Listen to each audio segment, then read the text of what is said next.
Hello, ladies and gentlemen. Welcome back to the Wargaming.net League Gold Series. Sorry to give you a little preemptive preview of what was going on in game lobby. My name is Benjamin Breaker Novotny. Lisa Edison 99. And we are about to get started. It's great. I mean, I feel like something's been missing from my life without casting World of Tanks. But we're finally back here, and it's now 2015, guys. Merry Christmas and a Happy New Year to everyone. This comes a little bit late, but. What do you have in terms of New Year's resolutions, Edison? No, like an old Chinese guy, you know. We want to make more money. Want to make more money? Okay. Yeah, got kids. Gotcha. I mean, well, my resolution is to get fit and break some bad habits. Let's just put it that way. Yeah. You know, some things that we can't talk about on stream. Of course. That's just what I think. I really want to get into shape. As you can see, I look a little bit thin in this suit. Yeah, but you know, you got much thicker compared to when I first arrived. Ago, I think. Yep. Yeah. All right, so we're gonna dive into the rules now. We still have a rule. After all this time. Yeah. All right, so guys, tank regulations. As already duly noted, we got the 587 loadout, which you can take, or the 686 loadout. You cannot take any variant thereof, and for the 587 you're talking about 5 tier 8 tanks and 2 tier 7 tanks, or with the 686 you're talking about 6 tier 8 tanks and 6 tier 8 tanks and 1 tier 6 tank. There we go. No other compositions are allowed for this tournament. And of course the match regulations. One match consists of 2 maps and a maximum of 8 battles. One map includes 4 battles where each team plays 2 times in attack and 2 times in defense. Roles are played according to the following rule: attack, attack, defense, defense. To win a match, the team needs to win 5 battles out of 8. If one team gets 5 wins, the remaining battles are not played. In the event of a draw coming to light, the winner will be decided by a tiebreaker, and of course the winner of the tiebreaker will get 2 points, while the loser gets 1 point. So this is, again, just, I guess you'd say, not punishing 2 teams for doing so great. But here we are with the standings, guys. It's team efficiency in the lead with 5 wins and 0 defeats. Is that correct? Is that correct, Edison? I can't remember, but actually I don't think the team efficiency ever lose to anyone until right now, because of on the next week, they're gonna fight into the Elong, so I think the ball is correct. All right. Elong is in 2nd place, tied with Charlotte Tiger, and both of those guys have 4 wins and 1 defeat. Of course, Elong, the only defeat they got was a DQ that they got on the first day of the competition they were supposed to play. Not far behind those guys is Front Mission and Horsemen. Both of those guys are tied at 6 points each, and PvP Super Friends has 1 point, has 1 win, while they have 4 defeats. Phoenix has 0 and 4. The Coalition Singapore also has 0 and 4. So start things off for the evening, though. We're going to have PvP Super Friends going up against Team Phoenix. I think we're going to dive into that after the Silver regulations. Or Silver standings, rather. Here we are. APAC-ASIA is showing that they're saying, hey guys, we don't belong here in Silver. Get us out of here. You know, 14 points, but they didn't take a defeat. But the score, if you look at it correctly, if you do the math correctly, that means they took a game to a tiebreaker with one team or another. B Gaming Viwako is listed incorrectly, because if they have 12 points, they should be in 2nd prize, if I'm not mistaken, right? Yeah. And instead they're listed as 3rd. PvP Missionaries got 10 points. Looks like they picked things up quite a bit since we last looked at them. That should be the draw one, right? No, the tiebreaker one. With APAC-ASIA. 3 plus 3 plus 1 defeat, 1 point. So that brings it to 10 points. Then we've got Run, not far behind with 3 wins and 2 defeats. LXG has 2 and 2. Gash plus Night Eagles at 1 and 4. Oh, finally. Yeah, not bad. They got themselves a win. LOD's not looking hot right now. They are at 5 defeats, but they have 1 point, so that means they took a game to a tiebreaker with LXG, if I had to guess. Or maybe even one of the stronger teams out there, maybe even APAC-ASIA. But Pacific Rim Gaming is now at 0 and 4, bottom of the barrel. But but do you remember this team? Do they got any point on the previous season? I do not remember. Yeah, okay. Cannot say for the life of me, but APAC-ASIA is definitely tearing things up there, and PvP and Missionary and B Gaming are all showing that they want to get into the Gold Series. So now I think this is where we kind of hop into the lobby. It's really nice to have that Christmas skin background instead of the, I guess you'd say, the usual. Wow. Yeah. Here's more Venka. Yeah. It's not. Yeah, It's not finally. Ruinberg. It's not Prokhorovka, and it's not Himmelsdorf, and it's not Steps. Well, Steps is going to be round 2. Yeah, Steps still there, but this is more Venka. I cannot expect anything they cannot do. Yeah. Whoa. Well, I imagine if these guys spent their 2 weeks while they've been practicing, but here we go.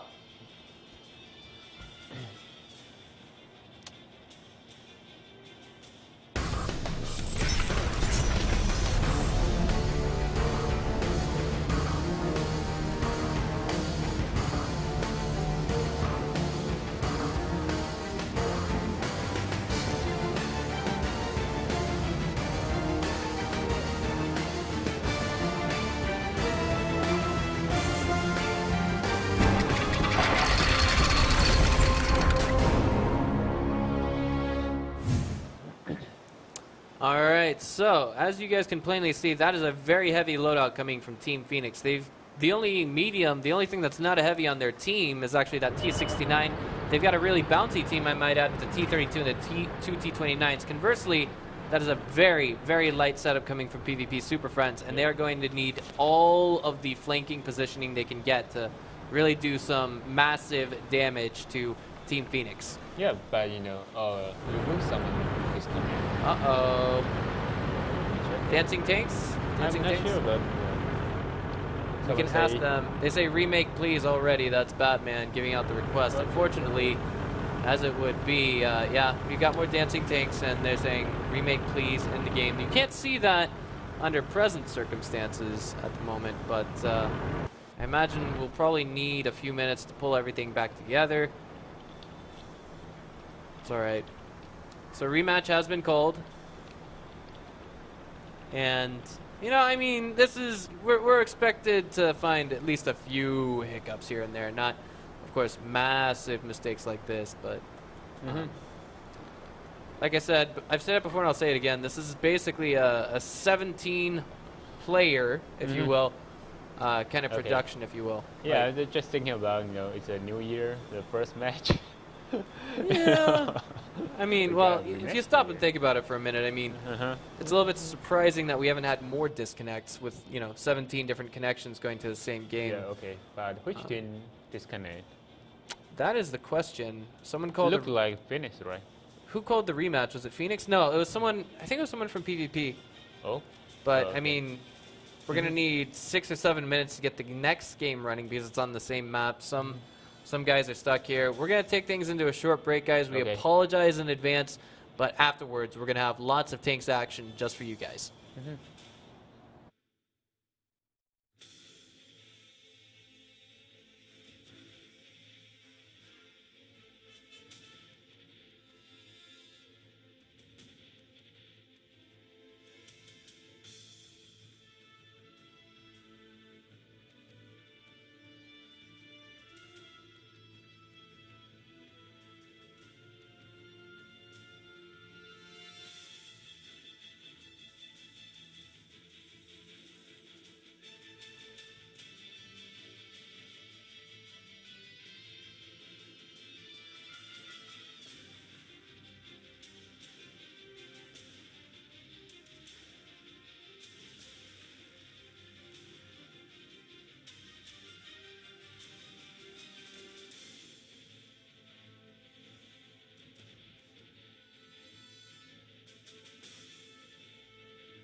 All right, guys, sorry for the hiccups. We got all of the problems straightened out, so it seems like this crisis management mode is kind of kicked in. We're getting used to things now, if that makes sense. I mean, there's no such thing as a perfect game in the world, in my opinion.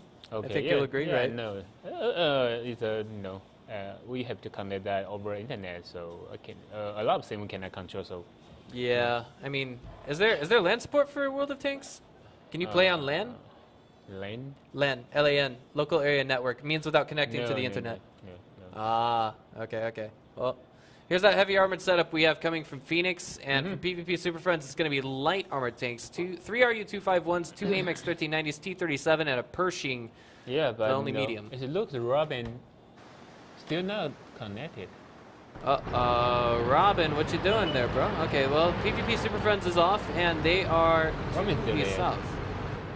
Oh my god. No, Robin, what are you doing? What are you doing, Robin? Oh boy, this is I'm not sure what's going on, but this is not looking good. Yeah, we need a responsible. Second time in a row. Do you think it could actually be a local hardware issue? Could it be a bug from the recent patch? I'm not sure, but it's come back. Maybe got a high ping or something like that. Okay, at least it's right. Yeah, there we go. I think it might have been a loading issue. It could be, oh my god, Kill's already down to 1. No, I'm sorry, he lost 44 HP. It was a bug with the mod. 236 off of Much. Wow, I'm loving the new numbers system. 257 off of Little Mac. But that's just a brief exchange, if you will. Yeah, but PP got really light setup, and the layout defender. I'm not sure why they took such a light setup, because of the enemy got really heavy. All right, so thus far it's been blow for blow, shot for shot, and everything is looking pretty decent with this game. We even got the minimap loaded out correctly this time around. No, I guess you'd say chroma key issues or anything of that nature. Now, I mean, if you're gonna exchange a shot for a shot, ouch, Griven taking 230 there. Ideally speaking, if you're playing lights versus heavies, heavies win that fight. Of course, if you're exchanging one for one. Yeah, but because of, here is a reach. Oh, where is my... Oh, man. Oh, here we are. Yeah. Here's the reach, right? So, yeah. It's really nice for heavy tanks to defend. If a PvP gonna shoot them, they got... 562, 903, and Batman is out. It's really, really nice defensive line for the heavy tank. So if the light tank gonna take some advantage about this, they got to come here and shooting them from this angle. It's much better than you got a close battle and trying to hit someone over this way.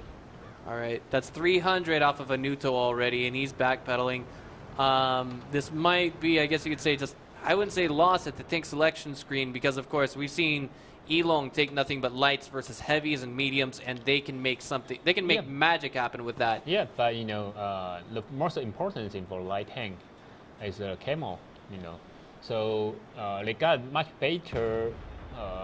They got a much better advantage if you got a distance like 350 meters. But on a short range battle, you cannot get any convenience there.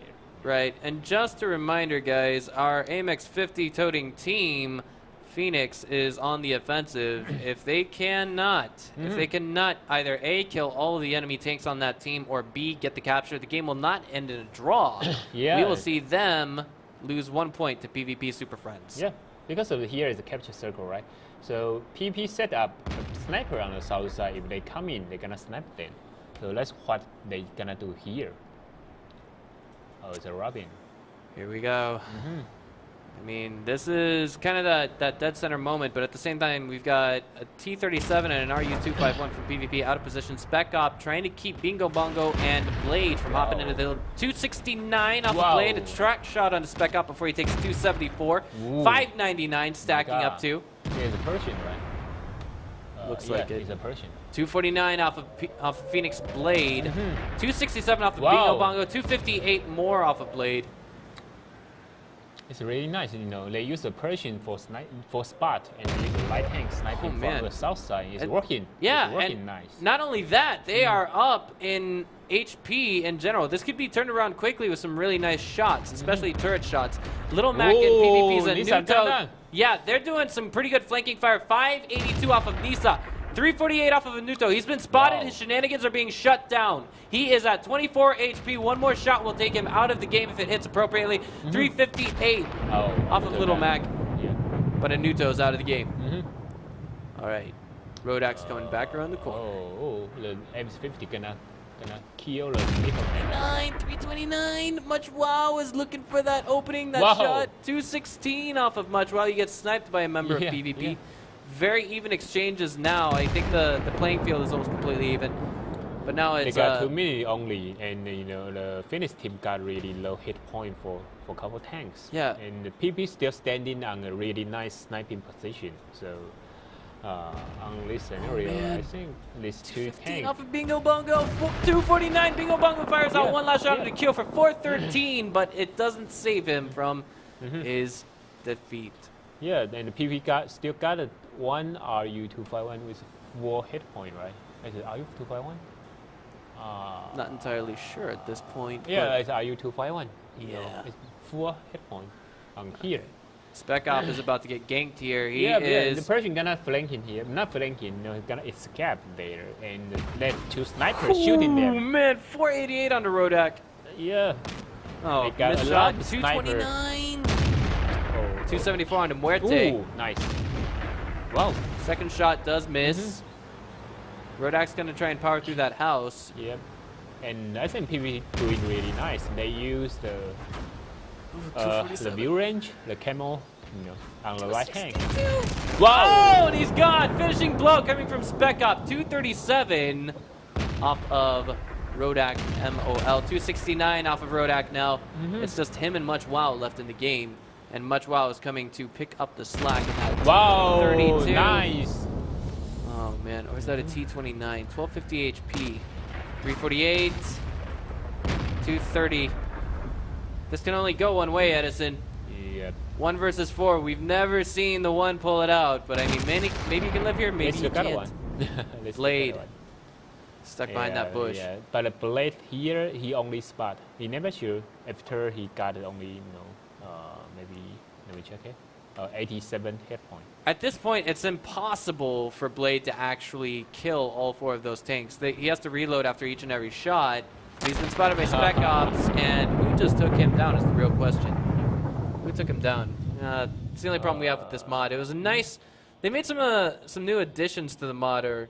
Yeah, if you will. They actually brought it back to where we can see how much damage they do with each shot. I like that. That's much better, I think. Yeah. You love this one, I know. I love it. I love shot calling. It's my favorite part of World of Tanks. The numbers, the numbers. I always think of I think of this line that is spoken from another game, and it basically goes, "The numbers, Mason. The numbers, Mason. What do they mean?" And it's just like, Okay. yeah. It's kind of one of those espionage themed games, but it was great. So that was actually a little bit. I wasn't expecting that, but it worked. I mean, from PvP Super Friends. Yeah, when in the beginning, they are a defensive team, but they use the light hand. I really wonder about how can they defend that. But the Batman used really nice strategy on the light hand. He used a Persian to spot and used light hand to snipe him, and it's worked out really nice, I think. Indeed, and I mean, not only that, I mean, we saw the stacked firepower from the RU-251s and the AMX-1390s doing a lot of work, but I feel like the AMX-1390s from PvP were they taken down pretty early in the game? The Batman, because he trying to do a close battle with a heavy tank, so he was force fire really early and die out really soon, I think. All right, well.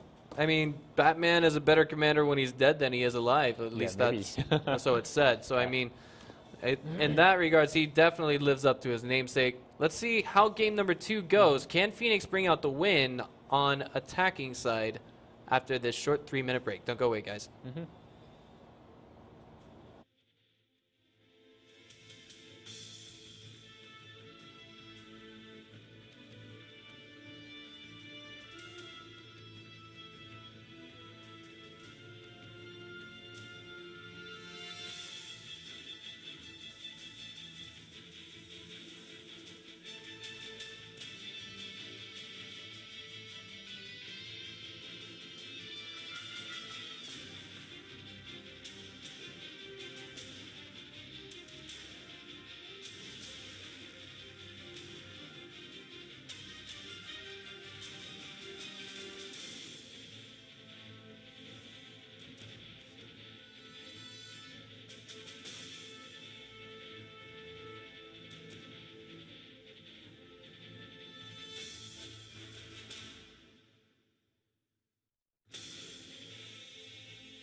Hello, ladies and gentlemen. We are back and about to dive into game number 2 on offense for Team Phoenix. It looks like the tank loadout is exactly identical to game number 1 with them on offense. I just think they already start.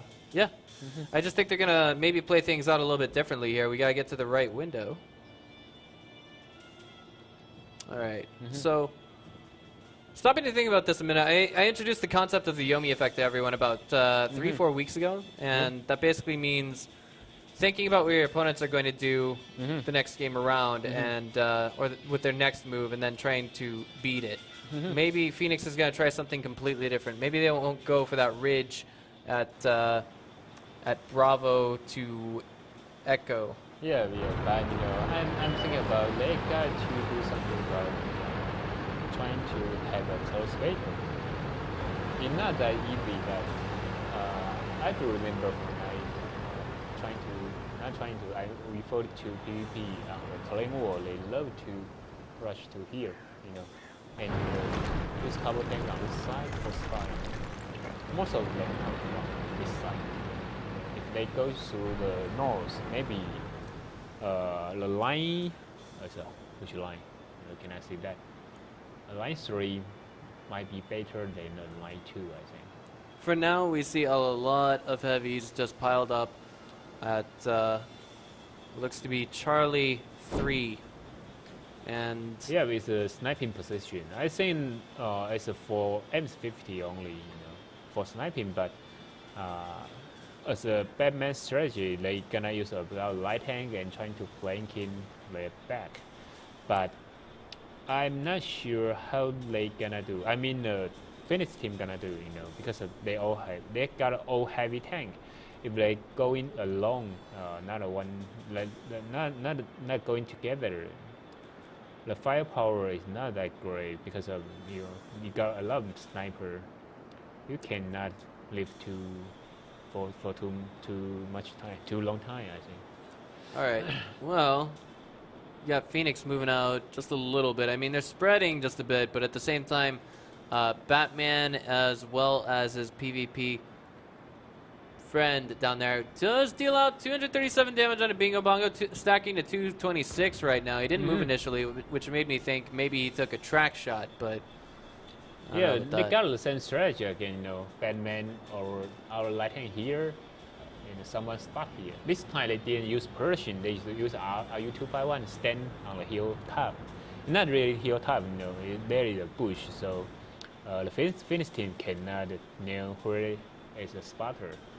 So and for the PP, they can snipe in on the south side again. So I'm not sure if the Phoenix team have any strategies to be 30 off a Little Mac. Oh, that puts him at half HP. I mean, but at the same time, I feel like the push is coming here a little bit slowly from Team Phoenix. They've got 4 minutes and 30 seconds to actually make that capture happen, or to get to actually get the slaughter on that enemy team. A lot of people in the chat are saying right now that they're loving the new mod, especially the new additions, or rather the changes that came to it since we last broadcasted. But at the same time, right now, the only problem I see with it is that the light bulbs are not working. Ouch, 604 off of Kyo. And when I mean the light bulbs, that simply means when you've been spotted, your light bulb will light up. All right. I think the Kyo gonna go into the south this time. It's too risky on the H1. Here we are. Griven's pushing out there. He's about to run dead center into Spec Op and Batman. Into that AMX 1390. Trying to, I wouldn't say just blow some lead, but making sure his presence is known on the map. Oh man, 214 off of Griven.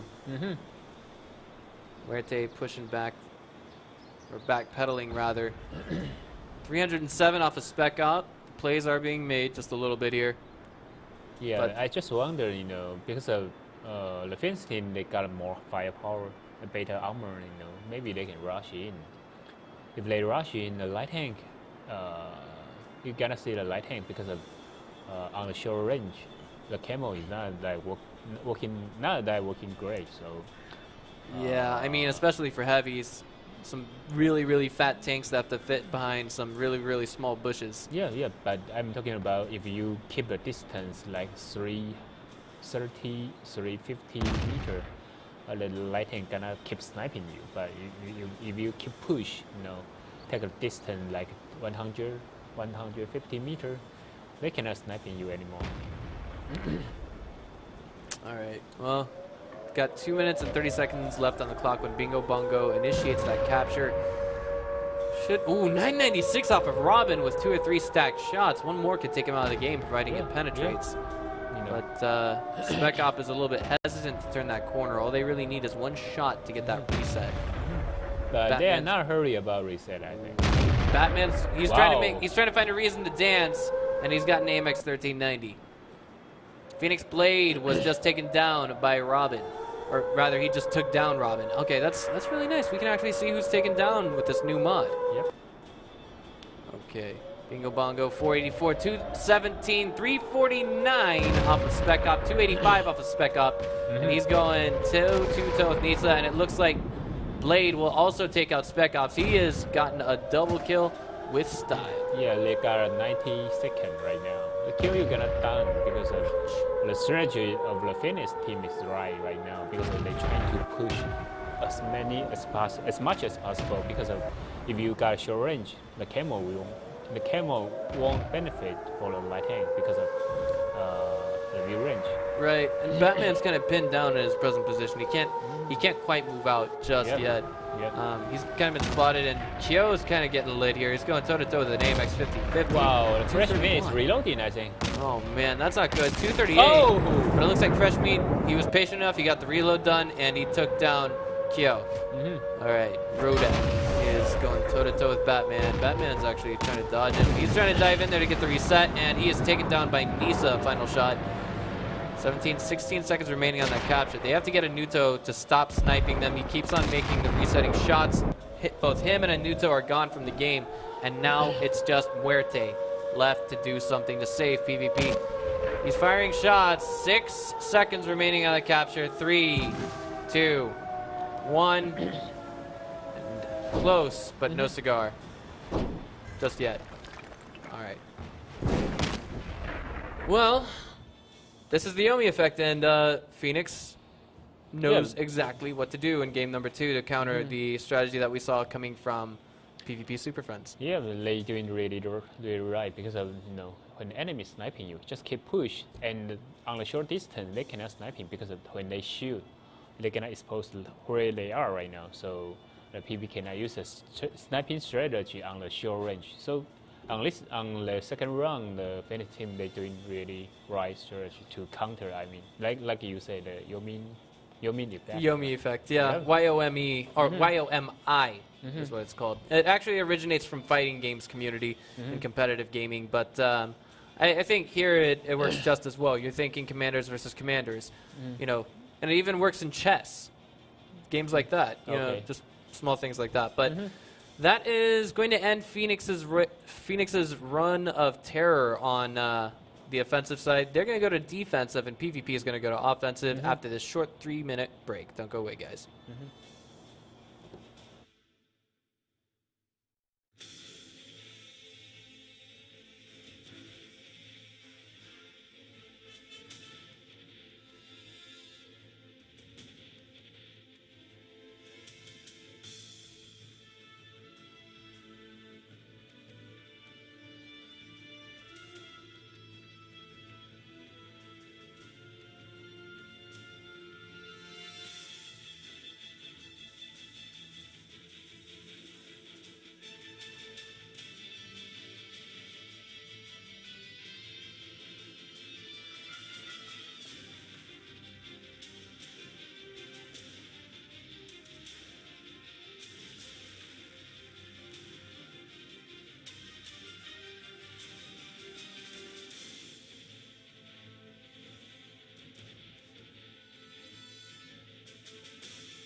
All right, guys, we are back now, and this is going to put PvP Super Friends on the offense and Phoenix on defense.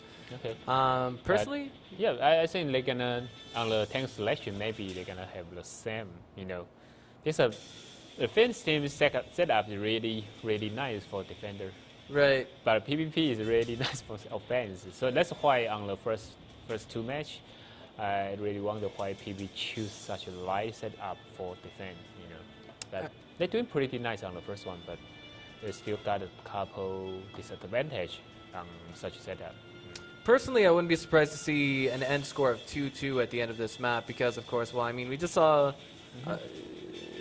Series 1 was a little, not series, but rather the first 2 rounds were a little bit close, especially round number 1 with Phoenix on offense. I mean, as I said, basically, if you're exchanging one shot for one shot, heavies versus lights, you're going to win that fight, more or less. That's the general rule of thumb. But Phoenix barely lost round number 1. They changed their strategy in round number 2, and they got the win off of that. And here's game number 3, where we've got them on defense with mostly lights, right? I'm sorry, them on defense with 4 lights and 3 heavies. 2 T29s, an AMX50, 2 AMX1390s, and 2 RU251s. But we've got a mostly heavy setup coming from PvP Super Friends. Yeah, but it's a new map. I mean, the first match on Muravanka for both sides. Yeah, whole series. So I'm not sure what they're gonna do here because APAC-ASIA is a new one. That is true. All right. So I imagine that's Batman cruising around in the AMX1390 to the southeast. And it's worth noting that PvP went with an AMX12T, which leads me to believe they might be trying a ghost capture. Basically sticking a tank in a position where it's going to have like maximum camo rating. And that thing is the tiniest, cutest tank in this game right now. Yeah, right. It's really nice if they can do the capture because of the 2 capture circle on the first one it's too easy to defend. With the PvP they can set up defense line here, like this one. And use the 12T to capture. Anyone trying to reset go here, they're gonna be sniping. Oh man, that is hook, line, and sinker thought process coming from PvP Super Friends at this moment. I think they might have specifically practiced that strategy, but Robin just got hit for 300. Nisa, conversely, was hit for 2 different shots from 2 different angles, I believe. And the T29, I might add. And given how much damage he took, I would think it came from the AMX50 or maybe a T29. But Griven takes about 609 there. Oh. Just got to give this a little bit of time, but I mean the capture has been initiated now, as you can plainly see, ladies and gentlemen. This isn't going to be very easy for Phoenix to get to. Wow. 317 off of Fresh Meat, 749, and if I'm not mistaken, he's the commander. But Nisa gets first blood by taking down Robin. Yeah, but the Phoenix pay a lot on that. Yeah. At least 2 tanks. 1 for 1. Blade was just taken down. Yeah, but 1 for 1, but another one got a lot of punishment. Yeah, 2 got a lot of punishment on Team Phoenix. 3 now. Bingo Bongo takes the first hit. 418 damage off of Nisa. And now with that, we see Fresh Meat follow up. The commander, if I'm not mistaken, is out of this game. And yeah, but I have to say that the PvP strategy worked out. They use the one capture on the capture circle 2, and the other one just sniping. Right, they got the reset. Yeah, they got the reset. They got reset, that's absolutely, but their purpose is not capture. They want you go out, don't camp there, so they can snipe in you. That's it. It's a bait. That's all it is. Superficially speaking, anyway, 374 damage off of Batman. And it looks like, I mean, Phoenix is starting to fight back just a little bit, but I mean, they still have 2 tanks that are 1 shot, and it looks like, was he just taken down? He was. It was Rodak. He was removed from the game. Muerte is 1 shot, however, and that's basically the worm on the hook. If he gets taken down, then I guess it's okay. The action of PP, they doing really nice because of until right now they almost win, but they still got 3 minutes. They have plenty of time to making decision. Yeah, but I mean, in terms of combat efficiency, it's about 6 tanks versus 4 right now. Now 3, and if PvP wanted to pile in on them, I think they could and possibly win that. 454 now for Bingo Bongo, especially now 618 off of a Nuto. It's a bird? I don't know. I think it might have been a leaf, in my opinion, that the observer just caught. 315 off of a Nuto, 313 and 290. We now have Much Wow totally surrounded. He might get a Nuto out of the game for 151 on that Ram, 622, 842, 160 off of Batman, and Batman does get the finishing blow onto Much Wow. It's now Griven versus Little Mac, but I mean, if Griven even takes down Little Mac, it's going to be him versus the rest of PvP. Wow. He just has to stay alive for 2 minutes and 40 seconds. At the same time, though, that's such a chore. It really is. KO coming in for a follow-up shot, and that removes him from the game. Okay. Finally, Griven does. Excuse me. Yep. But finally, I figure out why PvP use a light tank for defense. Because there is 2 defense circle. You know, if they enemy front of the S-Power, they gotta play time for flanking. That's why they use that. It's really nice. Because they already, I think they got a couple practice on this one, so their strategy is quite nice, I think. That is true, and I want to add to this. I mean, like, there's been about 20 days where teams have not been playing in competition, at least from the Wargaming.net League Gold Series. Yep. So I think that's plenty of time to actually give practice to other strategies, try something new. You know, it's a Christmas and a New Year. Yeah. I mean, nobody, people on vacation, they don't want to practice on this one. But where is PvP from? The Philippines, but the Philippines. Yeah, they still have the Christmas and New Year. Well, I mean, here in Taiwan we celebrate New Year's, but I didn't get a day off for Christmas. Yeah, but it's different system. The Christmas and the New Year, I mean the Western New Year, is something like Chinese New Year on the Philippines. Right. So. Oh, okay. So you've been there for the New Year's before? No, your friends just tell you. Okay. It's all right. Let's not give it too much thought, guys. The point is, we saw a brand new spanking strategy coming from PvP, and I liked it. It's really nice, I think. Yeah. You know. But the question is Phoenix going to catch on to it and counterplay it in the next game? We're going to find out after a short 2-minute commercial break. Don't go away, guys.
All right, guys, we are back now with the final game that's going to be on Muravanka. And again, this is that question that I asked before. Is the Yomi effect going to give victory to Team Phoenix this time around? Yeah, but this time, I have to say that I feel the PvP already practiced on this one. So compared to the Phoenix, maybe they are not that familiar with this map, compared to the PvP. So. Well, I mean, if the commander is thinking of doing something new, I mean, on defensive strategy, sometimes the best defense is a good offense. And looking at the tank selection coming from Phoenix, it looks like they're taking a little bit of time to actually determine what they want their tanks to be. And I in fact see a second different tank from what we saw in game number 1. It's a T-34... T-54 light tank. T-54 light tank. Yep. Oh man, they didn't have that in game number 1, or excuse me, No. game number 3, did they? Yep, no. Until right now, the first time they choose this, they are forced to choose more light tank on the defense side because they know if we camp on the capture circle 1, they're gonna capture your capture circle 2. It's okay, it's okay. Tongue twisters, Edison. Give it some time. Give it some time. It's not too important. All right, so Muerte, though, okay, he's going for, they got a different strategy this time around. You guys are going to see it and you're going to love it. Yeah. Okay. M44. Mm-hmm. You're going to be asking yourselves who's on offense and who's on defense as we load into this final game. Now, if we could just see what the tank selection is going to be, we need to see the tab button hit by our production crew. There we go. 2 AMX-50s, 2 IS-3s, 2 AMX-1390s, and an M44 coming from Muerte. Not an AMX-12 ton this time around. T-32, 2 AMX-1390s, 2 RU-251s, and a T-54 light tank from Muchwell. Not to mention the VK-2801, not to forget, rather. And spawning to the north, once again on offense, it's going to be PvP Super Friends. To the south, spawning is our blue World of Tanks Pros. It is Team Phoenix. Okay. This time the Phoenix going to the right in another capture circle, but okay, they use a T-32 to spot the hillside. Then they use another tank. Maybe this one. Defend like this one. And trying to offer the support to T-32. Okay, it's not bad. At this point, Griven is just diving forward for a scout, I feel.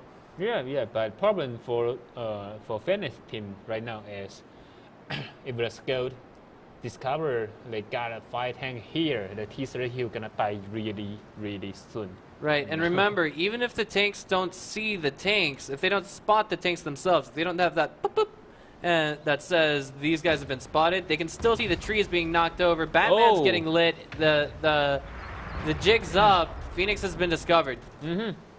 And right now they're gonna push very soon, I think. Right. They're gonna push as soon as possible in order to kill the T-32 right now. I think as long as they don't hold still, that M44 may not be able to hit them. 516 off of Batman already. He really wants to become a better commander. I think it's 2 shots. Yeah, it was two shots at him just now at least. Yep, right now the first they Now- can kill the T-32. It's a really brilliant spread coming from Phoenix as they just charge across the map. But they have to know that he got much. 2 versus 2 at this corner. Robin and Anuto versus Nisa and Muchwow. Fresh Meat coming to back him up, and so too is Spec Op to PvP. Yeah, 315 but, off of the Anuto. PP got more heavy tank right now. If they rush in. That's true. They It's 630. rush in. 630 off of Blade. 453 off of Spec Op. 320 off of Anuto. 284 off of Blade again. Wow, 582 Lisa's off of still Muchwow. here. This push is going both ways, but I feel like PvP Super Friends is on the back foot with how much HP their tanks have remaining. 417 on Nisa, but he's on a 2v1. 661 as the third shot comes in from his opponent's teammates. Oh. And Fresh Meat gets a ceiling blow onto Spec Ops. 241 on Kyo. Fresh Meat begging for dear life. And it looks like the positioning of Phoenix is what's working against them at this moment. 519 off of Kyo. Oh, He he gets a didn't die. non-penetrating shot. Non-penetrating shot on the Fresh Meat. And there he goes. The finishing shot coming from Anuto. And Kyo is taken out with a ramp. Okay. 247 off of Anuto. He's backpedaling right now. This is 3 versus 4. 2 full HP tanks on Phoenix. But they got an M50, Right. M50, they can offer really nice support fire. On top of that, right now, one of their full HP tanks, Phoenix team, is actually one of the tier 6s. It's Griven. I forget what he is driving. The VK-2801. Yeah, there we go. VK-2801, but it's really hard to penetrate I3, so it only can use an actually high exposure run. But No, PvP team they still have the M50, and the 4 hit point. The tank with the 4 run can kill everyone on the finish team, I think. Well, the capture has been initiated by PvP Super Friends. They're like, come and get me. And I feel like Phoenix has to approach this quite calmly. They've got some kind of an ambush set up, but it's one on each side, rather. It's kind of a divide between their tanks. It's not one that makes that much sense, but I feel like if we see Griven get the right shot here, he could take down Batman, but Batman's moving just now. Could reveal him. Could reveal himself. Anuta really only needs one more shot to be removed from this game. Yeah, really dangerous there, because he cannot take any cover over there. That is true. All right.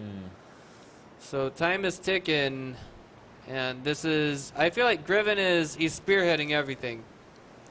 Rodak can take 2 more shots. I feel like Blade is 1 shot, so too is Bingo Bongo if he gets hit in the wrong spot.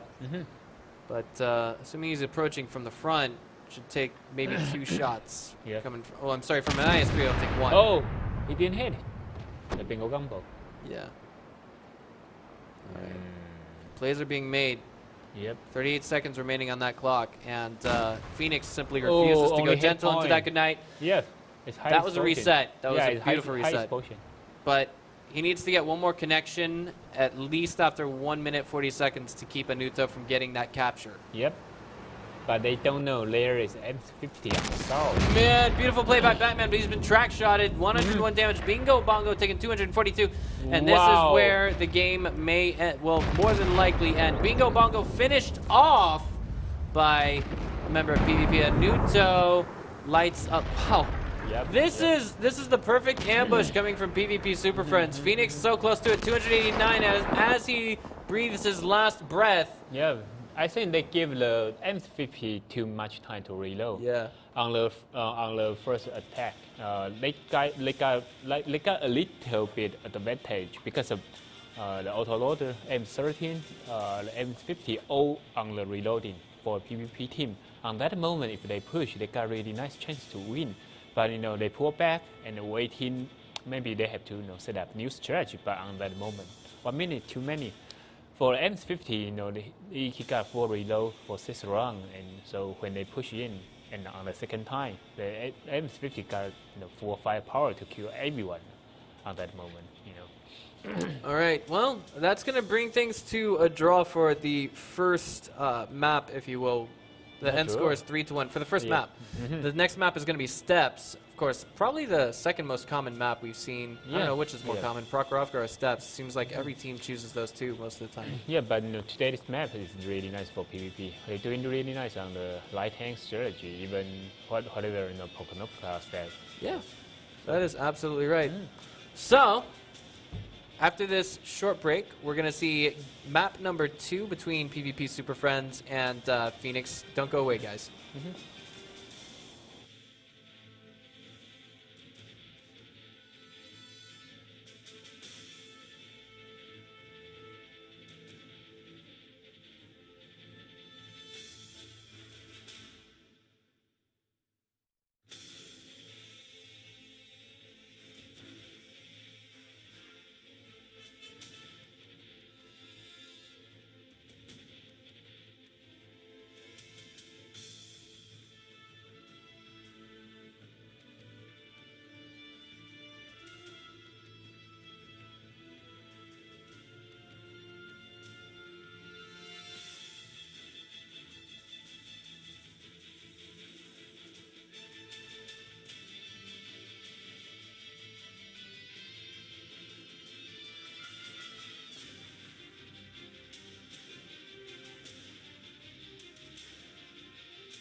Hello, ladies and gentlemen. We are back now with map number 2. It's, of course, Steps. We've got Phoenix. Excuse me. Yeah, Phoenix is down by 2 points. And if they want to win tonight's set, they're going to have to win not necessarily the next 3 games in a row, but at least 3 games and then win a tiebreaker, or win 4 games within, I guess you could say, this map. All four games of this map. Let's put it that way. Yeah, but this map is really hard for Win to take a strike, I think.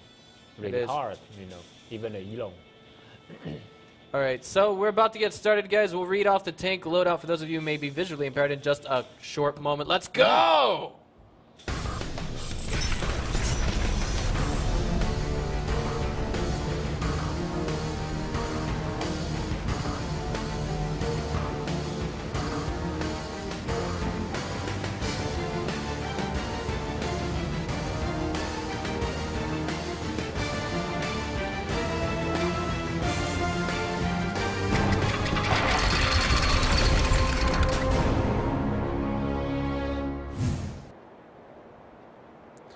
And let's see here. The tank loadout for PvP Super Friends is going to be a Pershing, 2 AMX 1390s, 3 RU-251s, and a T-37. This is the same thing they used in Maravanka's map on offense, or excuse me, defense.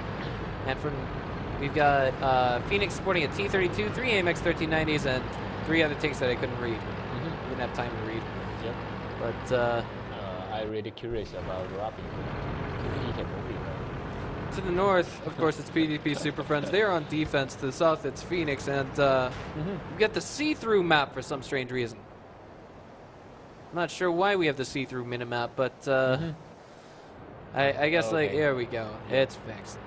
All right, there we go. So we can see now that PvP Super Friends is piled up along between their spawn and capture point 2. Looks as though... The loadout coming from Phoenix is pretty much medium and light in nature. I'm just wondering if they're gonna use the same strategy. You know, I mean, they're gonna someone capture here, and someone sniping on the Soros. Last time, it's Lay versus Charlotte Tiger. I forgot which team versus Charlotte Tiger, and someone just capture and force the Charlotte Tiger go out and sniping them on the south side. Is it Elon? Elon? Oh no. Elon never versus Charlotte Tiger. Jeez, I think the team deficiency. I remember that game too. I can't remember who it was for the life of me that was playing. Front Mission? Right? I think so. Yeah. They were showing us what they were made of that game. Yeah. That was them versus Charlotte Tiger, I think. Yep. But that made it to the tiebreaker game, if I'm not mistaken, as well. Yeah, finally. Yeah, but they lose the Caridia. All right, capture has been initiated very early on. That's going to force Phoenix, excuse me, not Phoenix, but rather PvP Super Friends out of their comfort zone for the time being. They've got a mostly light setup, and I think if they stay piled up and maybe take down the tank that's going for the capture, they can do that with blind fire. Whoa, Kyo taking, he's ultra late at 683 damage, if I've read that right, and he is gone. Yeah, he's gone because they got 3 direction shots, you know. Indeed. All right, so Robin is about to... The rest of PvP is about to pile in on Nisa, MOL, and they know you've got sniper on the south side, so they're gonna rush in to the north. 238 HP. We've got Griven hiding for dear life, but his cover has just been blasted. Nisa is now alone there. He's about to get piled in on. This is a 3-4 versus 1 scenario. P49. Nice, 1166. We saw that. That was 1166 damage from a single T49 shot. Beautiful it was. 269, 222 off of Nisa. He is track shotted as well. He can't move. 328. That is what it's piling up to. 88 off of Bingo Bongo as he rams into Batman. 814 off of Batman, excuse me. 460, and now he's gone. Okay. So it's only 2 members on PvP left against the world. Yep. 213 off of Blade. Spec Op is kind of left to fend for himself here. Nuto's getting chased down. 369 HP, 109 off of his opponent giving chase. Spec Op going to try and play the snipe route, but at this point, Phoenix could just go for the capture and get a win just as fast as they get a kill, I think. But they are assault side, so yeah, they better capture, I think. because if they got the more time on tiebreak game, they can have the more advantage on the. That's absolutely right. Tiebreakers are no longer determined by damage, guys. They are now determined by capture time, or round time, rather. Not capture time, but round time. Right? So if the game ends, let's say over the course of 8 games that are played, if your team manages to win 4 of those games within 2 minutes of them beginning, and your opponents manage to take each game within 5 minutes of them beginning, the team that has a total of 8 minutes, that's to say the first team I mentioned, would actually get to choose who is on defense and who is on offense. Yeah. But speaking of offense, Phoenix was pretty slick there. They knew what they were doing. I feel the PvP doing right thing, because of when they're trying to go to the kill, trying to go to trying to spot someone on the mid-east. He was killed on the south side, by the south side. So PP know, okay, you got sniper on the south, we're gonna rush in. I think the decision is right, but the T-49, one shot. I'm not sure how many it take him, but yeah, I mean, I think it's 2 shot taking 1100. That was, and I mean, let's not forget, was it Batman who took that T-49 shot? I'm not sure, but it's so painful. That's why they cannot successful, I think. Yeah, that was a very critical point. I mean, I think it was 3 versus 1, or 4 versus 3 at one point in that engagement. And then what happened was that one tank shot, well, you're only 1 shot left, bro. I took 1199 of your HP. Yep. You're 1 shot now. Good luck with that. And the next shot sealed him out, and then the rest of the coordinated fire was just simply amazing. Yeah. Okay. All right. That was a very critical point in the game. But we'll be back with game number 2 on offense for Phoenix. The score is now 3-2. Don't go away.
Here we are, guys. We are now back with game number 2 on Cliffs. Excuse me, wow, Cliffs. Steps. Steps. Steps. My goodness. We seldom see Cliff for a long time, I think. Right. We've only seen that happen once, and that was actually versus Elong, and it's a Elong versus PvP, I think. yeah, it was slaughter.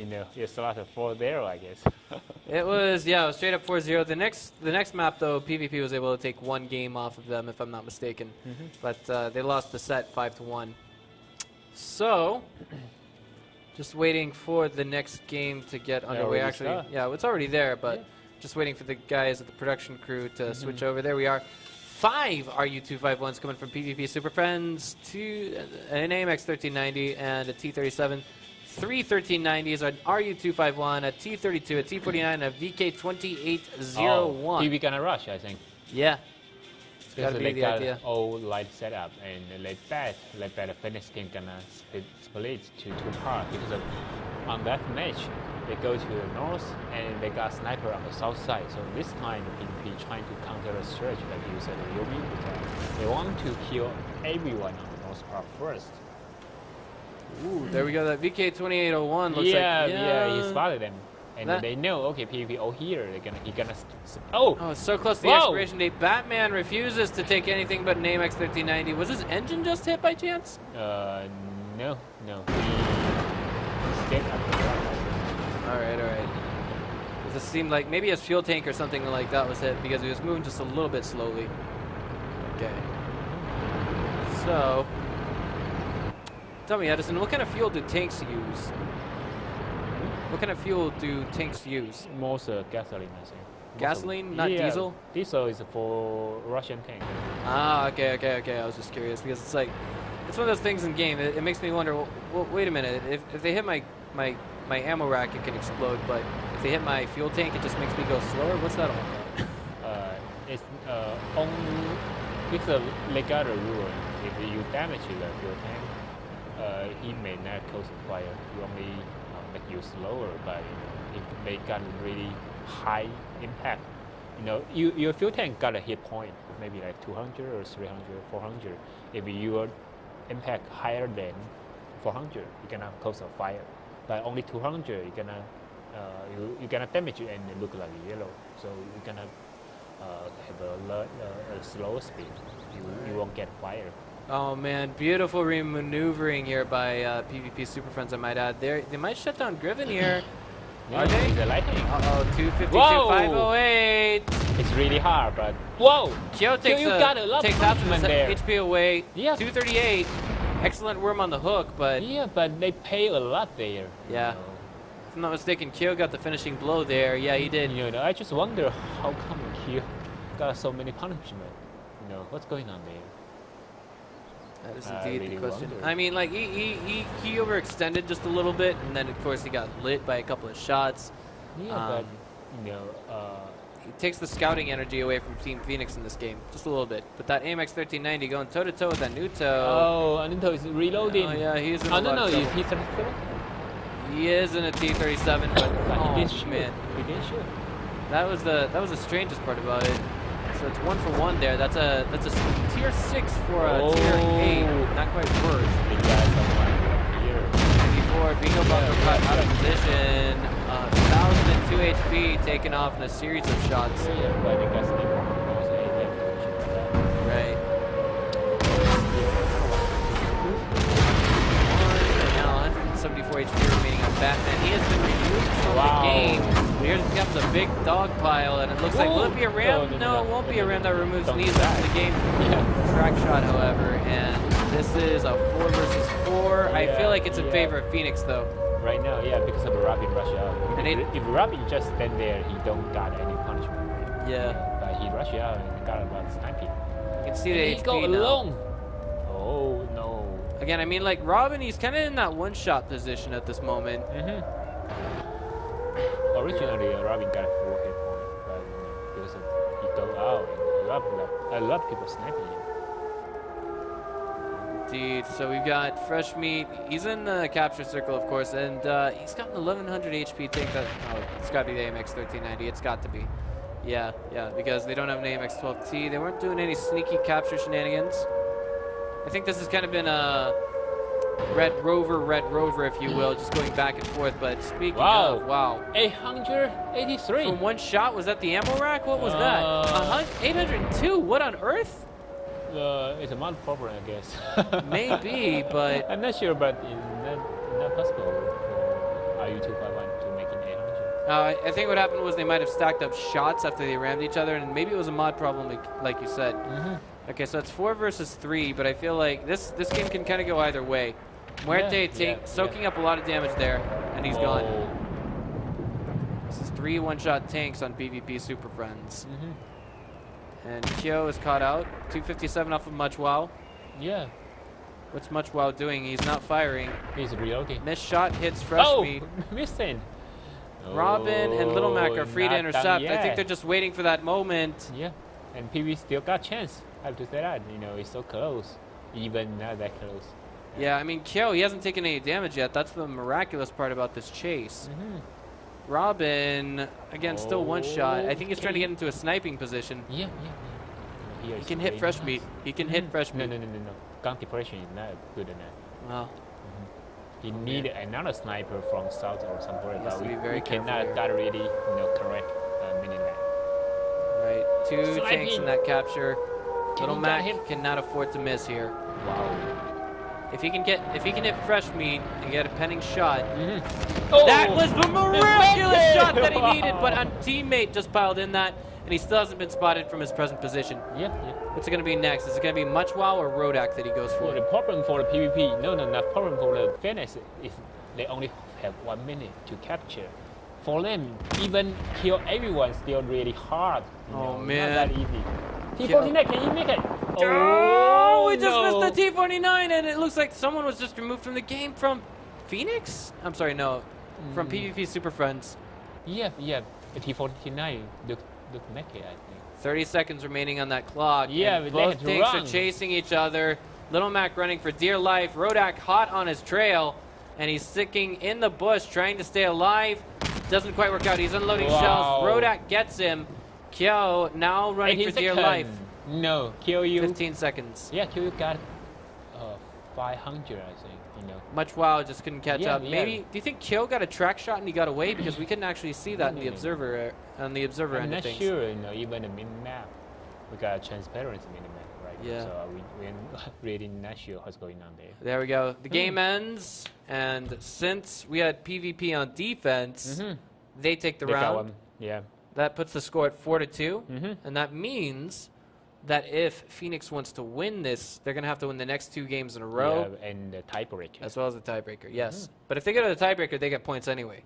Yeah, but I feel the PvP come back compared to previous weeks. Yeah. They're doing not that good, but today they're doing really nice. They got really nice on the new map, new strategy. And let's not forget the 2013 World Finals where PvP went.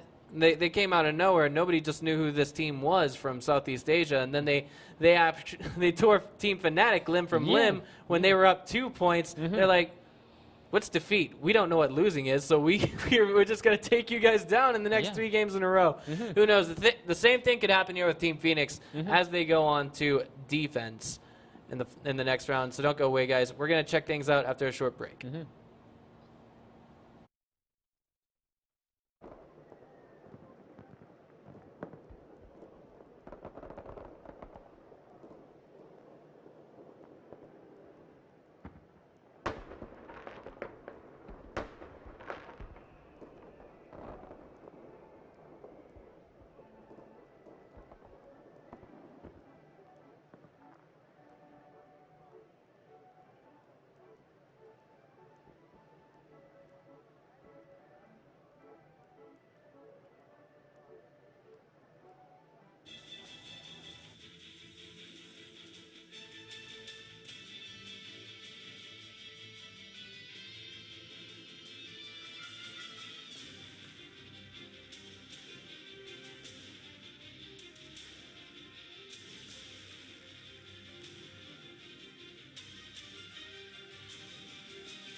All right, ladies and gentlemen, we are back with what may potentially be either A, the beginning of a turnaround, or B, the final game of this set between PvP and Phoenix. So, thoughts on this? I mean, Phoenix, or not Phoenix, but rather PvP, they've kind of had some like bouncy performance. There's no getting around that, at least over the past year or so. But I mean, they did go to the Season 1 finals at the OGN studio in Korea, and that was amazing to watch. It really was. Yeah. It was 7 ultra exciting games. And Season 2, I mean, both Team Efficiency and PvP Super Friends did fall a little bit short, but that was thanks to our new juggernauts from Japan and our new champions from China, Elong and Elong, as well as Charlotte Tiger. But they're really showing us that they're putting up their practice regimen again, just by making it this far with tonight's series. Yeah, but on this season, I mean the previous week, the PvP looked not like the PvP anymore, but today they're doing pretty nice here.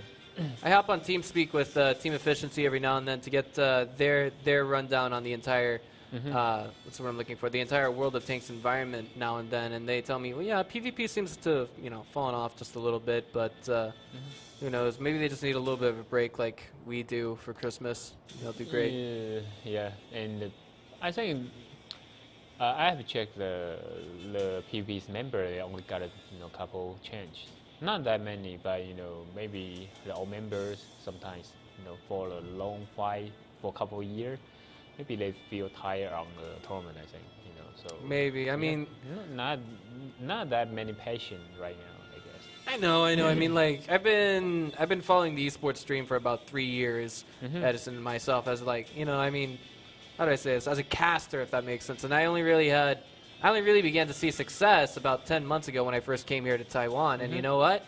I am thankful to Wargaming for every single moment that I've had here on stream. I really am. Really? Like, I mean, yeah, it's in some ways it's almost like a dream come true. But I mean, I wouldn't say picture perfect, but I definitely love every single minute of it. I love going to the parties, meeting the personalities, meeting people at the press conferences, things of that nature. It's really nice. It's a really nice experience as a whole.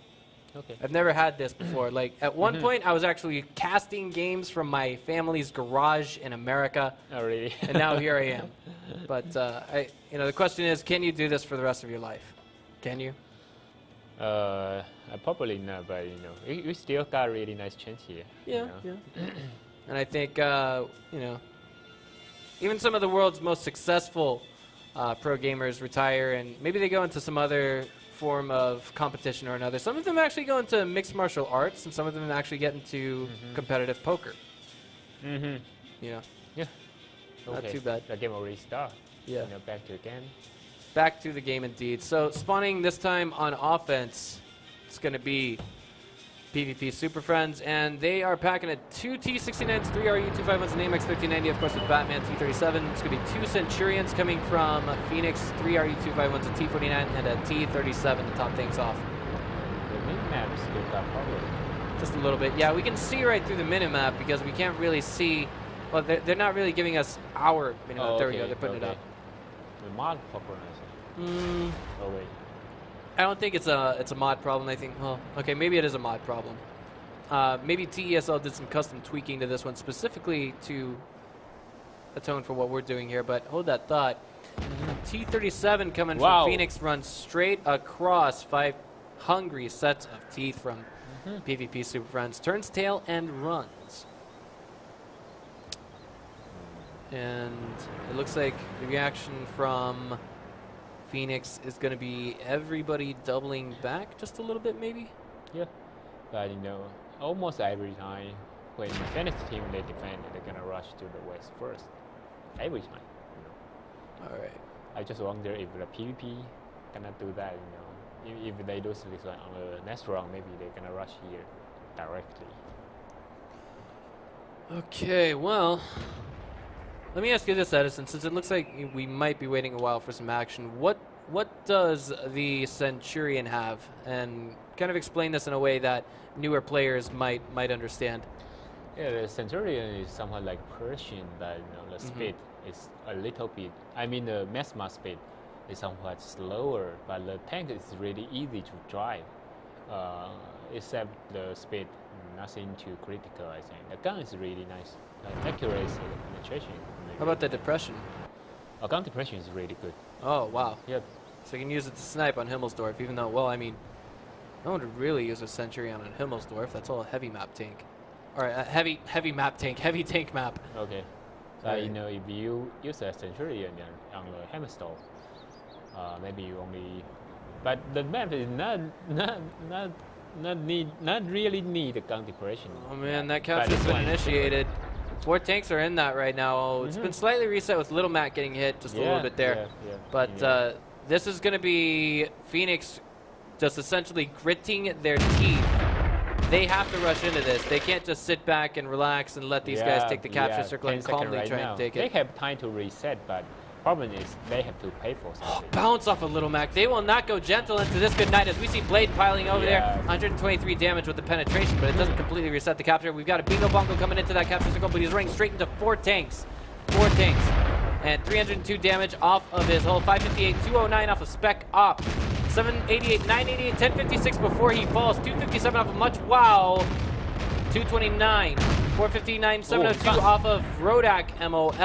237 off of Much Wow, and now we've got Rodak out of the game thanks to Spec Ops. 245 off of Much Wow. 1002 off of Batman. Was that a T-49 shot? It indeed was.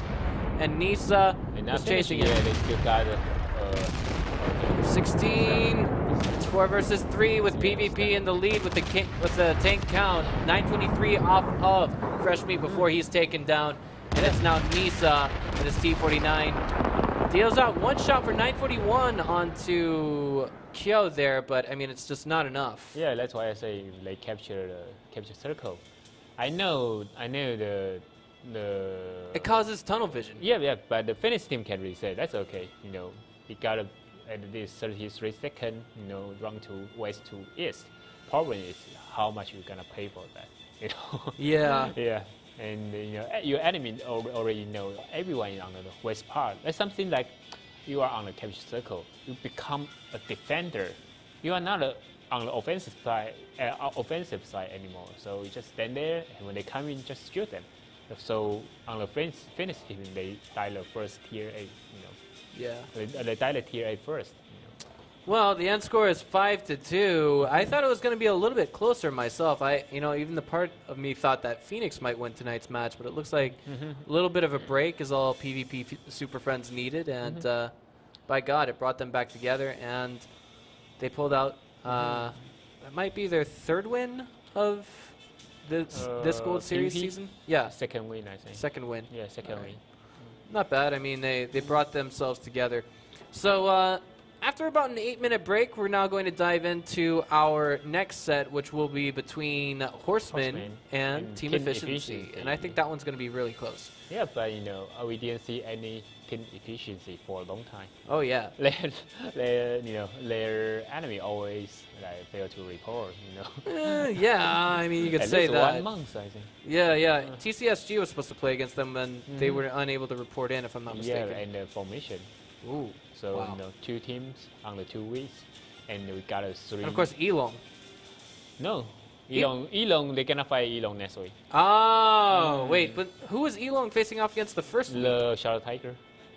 That was one I wanted to really see because it would have been amazing from start to finish. But enough about that, guys. We're gonna see Team Efficiency versus Horsemen after about 8 minutes. Please watch this message brought to you by both TESL and Wargaming, and we'll be back shortly.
All right, ladies and gentlemen, we are back now with our match between Team Efficiency and Horsemen.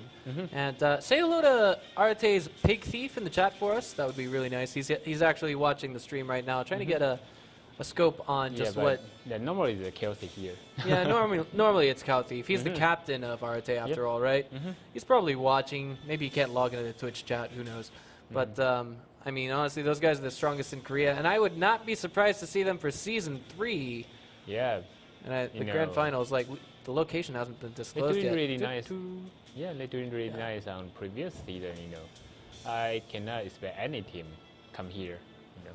Yeah, I mean, the Koreans, they've always shown their dominance time and again, not just in World of Tanks, but of course in other games worldwide. But that basically goes without saying because esports was invented in Korea. And no one was calling it esports back then. They were just calling it, you know, pro gaming.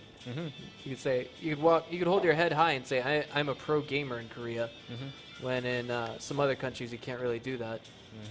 In America, it's like, oh, okay, get away from me. You know, like you're crazy or something like that. Yeah, but you know, Korean they always doing really nice on how to say that. At least, oh, whatever. Yeah, it's all right. It's all right. All right. Well, Okay, it looks like Himmelsdorf. first map's going to be Himmelsdorf. All right. 2 KV4s coming out of Horsemen. An IS-3. Horseman on the assault side. Looks like it. Let me check. And that is an RHMB. Yep. What is that? Horseman is a assault side. What is that last tank they have, Edison, on Horsemen? Let me check. It's a Bosek. But I'm not sure if they already done the tank selection, but the RHM Bosek is really rare to see on this season. It's quite popular on the maybe on the first season. On the first season you are here? No. I was not right. I was here for the first season, right? For Wargaming League this year? Or I'm not sure. For 2014, first season, I was here from day one. Okay. Remember? Yeah. That was back when the Silver Series was what we were broadcasting, and the Gold Series came later, and it was all in one day. Yep. But the RGM is seldom to see on the Himmelsdorf, even on the previous year, on the 2013 too. Here we go.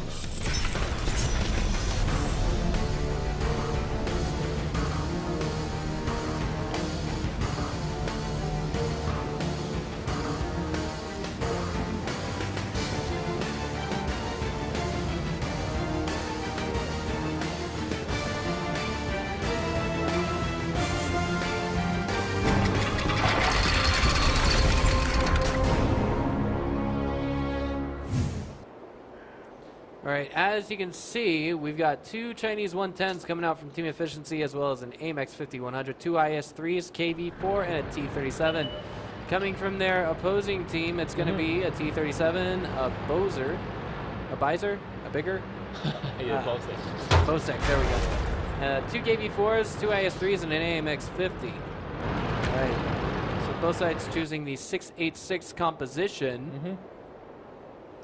Okay, the Bosek should be for sniping on the hillside. All right, so Spencer is actually good in his position for 2 things. One, that is spotting anyone coming from the northeast side, which is not entirely likely, but I like the spread that's coming here from Horsemen. Yep. They're actually breaking the meta, if you will. A lot of teams, it looks like, might have found a way to crack the capture point 1, whereas most of the time we've seen previous teams going for capture point 2. It looks like it's going to be IS-3 versus IS-3 and T-37 versus T-37 very shortly. Yep, because Bosek is here, you know, so he can offer support fire on the hillside, and they use a T-32 to spot the north. But the rest of the tank, maybe the KV-4 or something, gonna go flanking on this one, because if you want to fight into the KV-4 on this alley, you gonna got a sniping from the hillside by Bosek. All right, so here we are. Got IS-3's Gorilla trying to power his way forward there, but can't quite do it. For those of you who can't really tell, it's actually Team Efficiency that is on defense, and it looks like the colors have been mislabeled, if you will. Horseman is actually blue in this game, whereas they are labeled as red, but it shouldn't be too terribly confusing as long as we keep an eye on the damage being dealt as well as the numbers. Comics is comfortable in his position with an IS-3, but it takes a shot. Bosek. Yeah. From here. That is 474 HP. He is not getting back. Wow. Sniper is shooting him. Yeah. Flying Unicorn doing work from his present position. He's actually on that hill doing the sniping. Yeah. All right. He's explosive, and Gorilla is trying to get whatever shots he can to connect as well. Another one. Another 505. What is the caliber on that baby? It's a 128 millimeter gun. Wow. Big one. Was that HE he was using? No. It's AP. All right. It looked like he had just hit the OPCR. Yeah. I mean, he hit the turret, of course, but did he hit the hatch? Where the guy can go in and out of the tank. The spot. Oh wow. Juice takes 371 stack damage. I'm sorry, that's about half of his HP. He's in the T-37 right now. Yeah. It's a right hand. And he's kind of cornered right there. There's a bunch of people that are eager to take him out of the game, and Nunn is cruising forward. He might get the closing shot. No cigar. Close, but no cigar on that one. And no, they are assaulting him. They got to be much faster right now. that is true. Got to give it just a little bit of time. Comics cruising forward just a little bit there. I mean, he took a lot of damage. That's going to put Horsemen. That's going to put Horsemen at an advantage. They haven't taken a single shot since this game started. And right now, I think that they got to move their basic right now because they know you got a big gun sniper on the hillside. They won't show up on the head here. Not only that, it's a tank destroyer. I only now just noticed that. But this is one of those seldom seen scenarios in World of Tanks. Yeah. Right now, for the Horsemen, they got to force this one pull back. If they know there's a sniper on hill, they won't pull back. They cannot stand here. Unicorn sniped Comics in the background. He's no longer in the game. Brilliant play. 291 off of Fuluso. Juice is going to try and make what plays he can happen in that T-37. He might be able to flank if he is lucky. But I mean, we're talking about a T-37. We're talking about spit wads versus tanks. All right. Spit wads versus water pistols, if you will. But no one shoot at the Juice. Oh, man.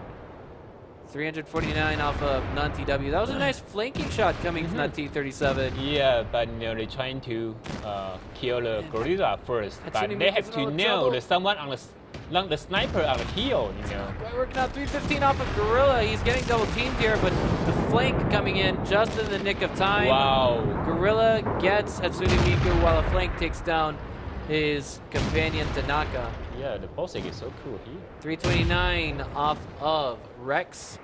And the snipes from Juice are real. They are shots that are connecting. 380 off of Elite. Yeah, 130. Spencer is trying to kill him first. Juice is gone. Yeah, no, it's a Rex. Excuse me, yeah, sorry, Rex. Rex is gone. Rex and But Juice is being flanked. He only took 98 damage from that. Ooh, oh, it's T-37 versus T-37. That's why. And it looks like Spencer seals him out. So it's only Death Skies and Bowtech versus the rest of Team Efficiency. Gorilla was taken down by Death Skies. Nice vengeance, if you will, but question is, can it win them the game? It's 2 versus 4 in this scenario. Doable, but where is the Bosik? They should waiting for Bosik against them. Bounce shot off of Bowtech. Peluso versus Bowtech there. Death Skies versus Colin. Death Sky, I mean, those are KVs. Are they not? 343? Different gun. They use a different gun. Do you see that? Nice. And now it is 1 versus 3 with Death Skies. Cornering Colin, 98 damage with that one shot, 452 in the follow-up. And we see, of course, Colin taken down, but 3 tanks remain on the field, and that gives Team Efficiency the win on offense. Yep. Wait, the Horsemen win on the offense. Yeah, Horsemen won on the offense. Okay, my mistake. Sorry, the graphics were changed, guys. And the only people that were fooled were me. Okay, so of course. Okay, this time we see a new strategy again. Yeah. Got a Bosik. And who on earth was on offense? There was hard to tell. It was Horsemen, right? Horsemen. There we go. All right, the graphics. They're playing games with my head. Hopefully, we'll have that fixed in the next game, guys. Try not to give it too terribly much thought. But honestly, the critical part of the game was Comics taking just chunks of damage and then finally getting eliminated from that Bosig. Yeah. Because you already know you got a high caliber sniper on the hill. You shouldn't sit there. First one already hit, and the second he still stand there and got 2 shots, like taking like 1,000. 1,000, I think. Yeah. I mean, altogether with those 2 shots, it was about 1,000 initially. That's free for the Horsemen because they didn't.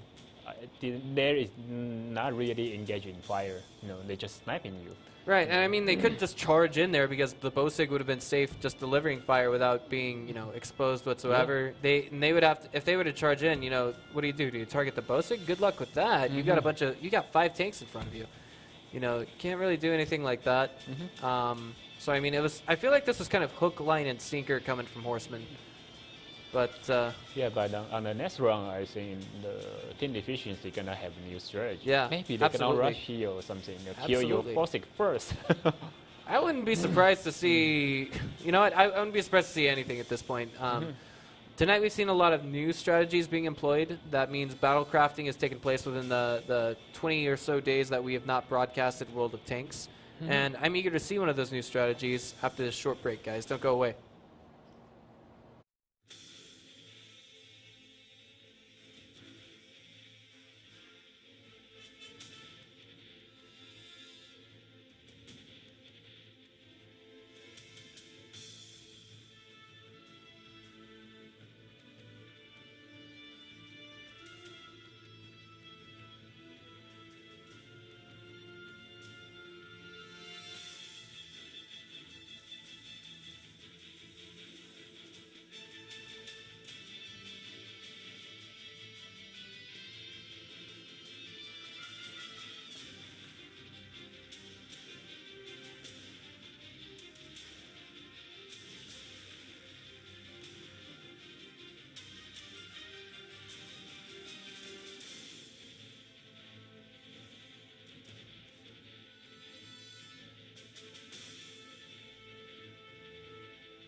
All right, guys, we are back now with game number 2 between Horsemen and Team Efficiency. As Edison said, we should see a new strategy this game around, and I would not be surprised at all to see that, even with the same tanks employed. Yeah, they got the same setup here. Yeah, from both sides, looks like. Yeah, I don't think the team efficiency have to making too many difference on the tank setup. Maybe they're gonna rush here this time, trying to force the Bosig lift heel side. Oh yeah, I mean like that definitely sounds like something that could happen. I mean that's basically what we see in the big difference of the second game around is repositioning of tanks and just, how do I put this?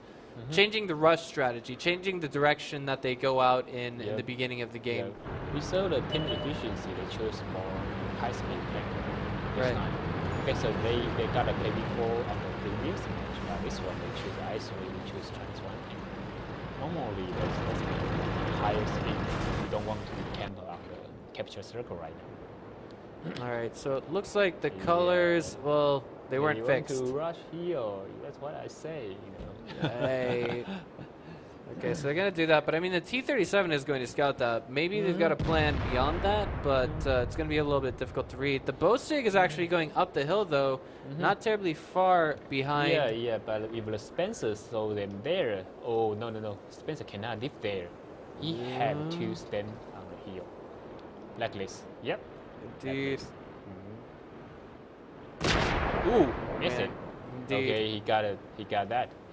He knew. Okay, enemy gonna come in. Pull back right now, I think. Okay, so that is going to be a slow rush up that hill coming from the Team boss is gonna Efficiency. snipe him with only one shot. Where's he going? Oh, man. That's a little bit dangerous. Only one shot, but you know he's yeah, gonna pay for that if you make a one shot. Maybe. If he can get that one shot to count, that's all he needs. But Spencer looks like he's probably going to move out here. Probably take a good chunk of damage as well, I might add. Okay, he's been spotted. If they could get the T-37 and take maybe one shot of damage, I'd say it's quite worth it. Yeah, the problem is Horsemen already goes through the north. 487 off of Juice. Yeah, but right now they're gonna be Totally the surrounded. defender right now. No, they're gonna be the defender. I mean, they're gonna go to capture and someone gonna waiting for enemy come back. Oh, yeah. The only problem is they have to do this right. I mean, KV4s, we saw in the final minutes of that last game, the final moments rather, just how much damage an IS-3 can do versus a KV4, which is very little. 789 off of Elite, but he's in that T-37. And they know right now. They know, okay, you are capturing, we have to go back. The problem is, if you're gonna go back, you're gonna rush in, we're gonna pay for that. That's it. All right. Capture has begun. Yeah, the seconds. T-37 gonna reset, so the team efficiency do not worry about that. But problem is the Bosik on the south. If they trying to reset, they have to pass Bosik. Indeed. 16 seconds on that capture. Tanaka's just going straight around that. Those tanks are piled up. 345 off of none there. Rex is going to try and just slap himself between those tanks and whatever he can. But 1301 off of Tanaka! Oh my god! 320 off of Colin. Tanaka's going to have to make one shot count to get that reset. It looks like, no, there was one in the background that happened. 2 seconds remaining on that capture. Tanaka is trying desperately to make it happen. Yeah, can make it. What the 0 Blues seconds. are doing there? Horseman gets the capture, it looks like. Where's the capture? There's some kind of a mod problem. We can't really tell what it is. The mod problem. Yeah. All right. There we go. It's over. Capture. Horseman gets the win in game number 2. Yeah, but you know, I don't know what's going on there. Yeah, I mean, it was because the mod was a little bit broken. Just a little bit. Okay. I mean, after they finish the capture, they'll stop there like 5 or 7 seconds. Normally only 3 seconds is over. You know. Yeah, I mean, it's a mod problem. Slight mod problem, nothing too terribly massive, but at the same time, I mean, it's nothing that time can't fix, so it's just going to take a little bit of time, and that's it. Okay. So, at this point, I mean, like, Horseman has shown us some very, very nice strategies. I mean, they just took 2 games in a row, on offense, I might add, on Himmelsdorf, versus... Yeah, they force the team efficiency, leave the base. And go to a hill, so they flank into their back, waiting for them to come back. That's it. It was brilliant. It was brilliant. I mean, team efficiency, it seemed like from the start, yeah, they had a plan, but it wasn't, how do I say this? It was lacking execution. Yeah, they are, it's a reaction, Yeah. They know you're going to go here. Okay, we will go to here and trying to push your boss again. And your enemy know that they're going to flank in your back. That's it. It was solid. All the way across the board. Okay, well, that's going to end the offense round for Horsemen. Now they're going to be on defense. Let's see how this goes after about 1 minute and 30 seconds.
All right, guys, we are back now with game number 3 about to get started. Just a reminder, this is going to put team efficiency on offense and Horsemen on defense. Hopefully the graphics have been fixed this time because game number 1, I was so confused. Yeah, but you know, this time Horsemen is a sort team, so just to remember that. That's okay. Yeah. Oh, no, it's a defense. Even you're getting confused now, see? Okay. All right. Okay. So for the time being, we see team efficiency sporting an IS-3, 1 Chinese 110, 2 Chinese 110s, 2 IS-3s, 3 Chinese 110s, an Amex 50, and their final tank is of course the T-37. Yeah, I guess scouts are always good. Yeah. Last time the team efficiency they used a 2 KV4 and doing really nice on this one, you know. But this time they choose the more high-speed tank. You know, Yeah. on the assault side. 3 IS-3s, 3 IS-3s, 3 Amex 50s, 2 IS-3, 2 Chinese 110, and 1 M50. No KV5, no KV4. No. Sorry, I was just reading what Horsemen has. They have 3 IS-3s and 3 Amex 50s and a T-37. Interesting.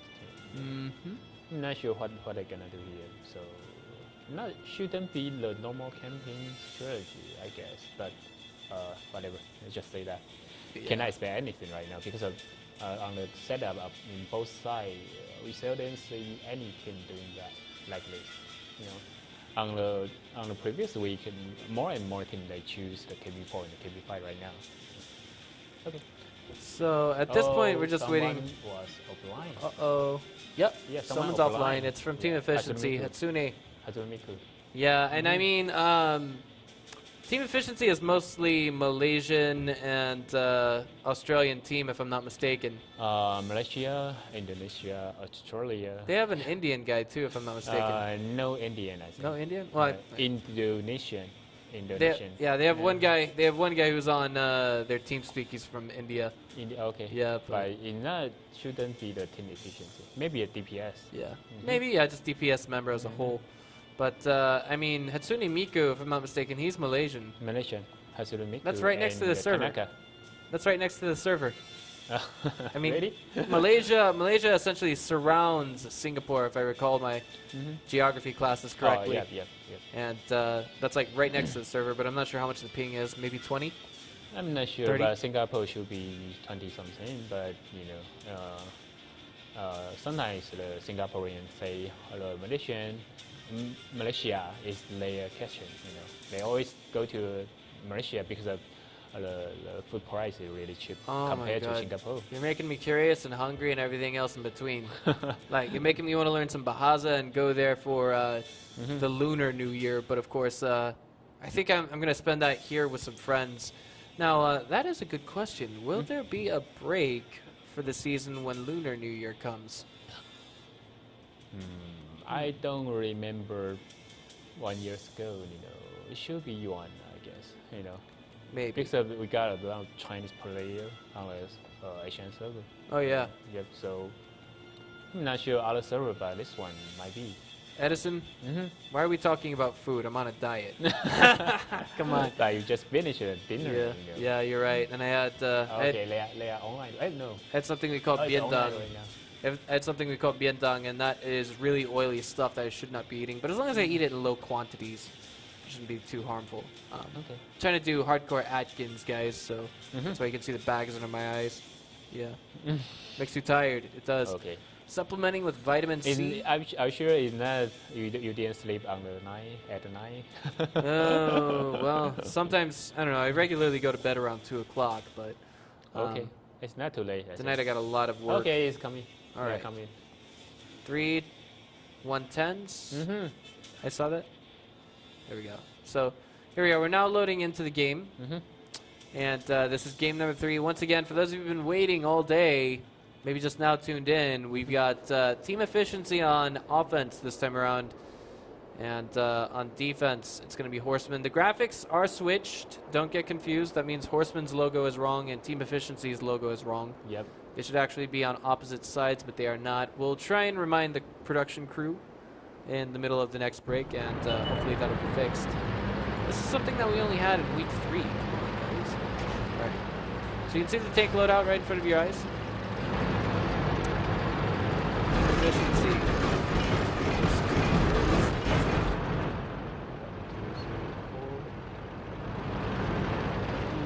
They're headed. Really interesting.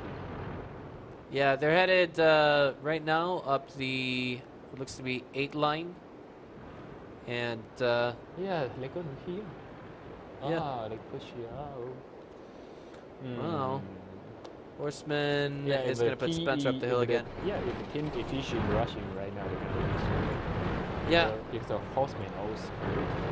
And they completely threw out the Bisek this time, if that makes sense. I can appreciate this move. Yeah, I think it's a step in the right direction. As a team efficiency already here, that means they're gonna rush the line A. You know, if they rush in, they're gonna get to side fire. But on this side, Horsemen do not have that power to defend them because of PSI. So we have to go this way. They will have to have rapid reaction. I mean, as you said, the IS-3 is completely out of position. Yeah, and no one spotted right now. Yeah, this is not looking good. Ooh. Botek turns the corner, takes 411 damage. We've got Colin there stuck in a 2 versus 1. It looks like there might be someone coming to his aid very soon. But no, that's too difficult to tell. 3 on 1. Wow! 650. 650 in terms of damage. And Juice is taking quite a few hits, I might add. 291, and then we see Colin taken down by Deathsky. Yeah, but you know, the damage is quite even right now. 311, 571, piling on a team efficiency. Nice shot coming out of Gorilla, hitting Comics for a huge chunk and turning his turret away from the important fight. 108 damage dealt out completely before turning that corner and escaping. Gorilla's now going to redirect fire to Botek 9, I believe. But at this point, it is... Wow. 5. Spencer shooting. MC50 fire! 6 versus 7. Elite was on fire, but he used his fire extinguisher. 1,051 on his hull in terms of damage. None is now taking damage from 2 different ends. That is not a hot spot to be in. 113 damage done to Elite and but right still now alive. The Horsemen still got more hit points. Oh, no. That's right. They just lost 2 of their tanks. They only have 2 tanks at this moment. Death Skies... this is just, they're getting torn limb from limb. It's so annoying, the comics. Yeah, Hitman, excuse me, Spencer was just hit for a lot of damage. He's down to his last 53. Gorilla is 1 shot and, let's see how this goes. Turning the corner is Death Guys at full HP. Wow, like make a big turnaround. Nice snipe coming out from Death Guys. And that's going to bring the score back 2-1. And I think that, like, the solid point there, I mean, we all saw it happening. Team efficiency rushed up the 8 line. They took the team by surprise. Yeah, they make it like something like surprise, and they got I3 on this side. Right. Yeah, exactly. That's why they lose this one. You know, I3 take too much time to deal with the T-37. Yeah, and on top of that, well, I mean, not only that, but I think one of the bigger issues would be that Horseman's reaction time wasn't enough to save that one IS-3 that was cornered. And, I mean, he was surrounded anyway. Even if they did react, he was gone. His firepower was eliminated. But, I mean, what else could be done there? I wouldn't say... It's kind of one of the more... What's the word I'm looking for? Less forgiving scenarios in World of Tanks when you get surrounded and you just can't get out. Yeah, you know. I think, you know, on this one, it's somewhat like a bet, you know, because even on the gambling, like even on the team efficiency side, they didn't see, they didn't go. They just trying to nothing coming or just rush it. Yeah. And for the Horsemen also, they didn't go RPO. It's somewhat risky because of if you go in alone and they got rushed to a PO, you're gonna die there, you know. But, you know, whatever, the team efficiency is still doing quite nice on the Foxfire, you know, finally. All right, so that's going to bring the score to 2-1, and we are going to take things to a short break, and then after that we'll be back with the final game on Himmelsdorf.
All right, guys, we are back now with the final game on Himmelsdorf. Now, we've discovered that, unfortunately, the color for the mod issue, as well as the graphics at the top of the screen, well, we can't fix that in the present map. But what if we take things into the next game? Would we be able to fix that? Or yeah, in the next map? they're gonna have the two matchups is correct, but another two gonna be incorrect. Okay.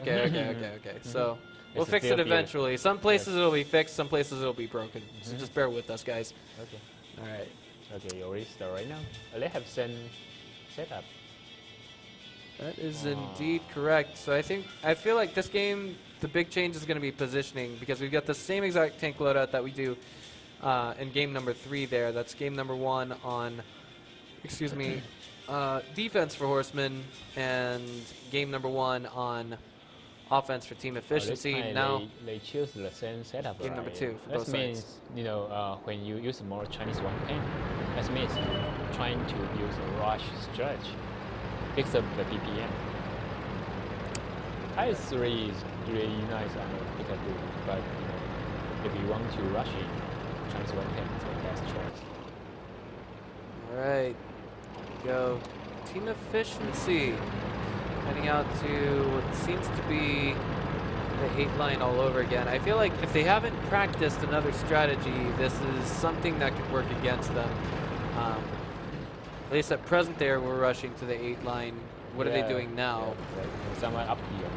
I'm not sure. That's a heavy tank, so they're changing it up just a little bit. All right, and this is a completely different play coming from Horsemen this time around. They're spreading everything across the map. On the west part. Yeah. It's abnormal, I think. But why are they doing that?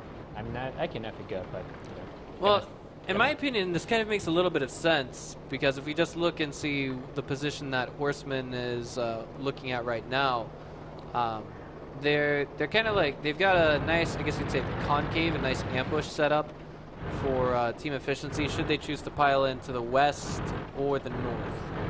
But it looks like they're making that move. Botek's headed north. And okay, rushing again. Okay, right now is the position. Which route they can attack? There we go.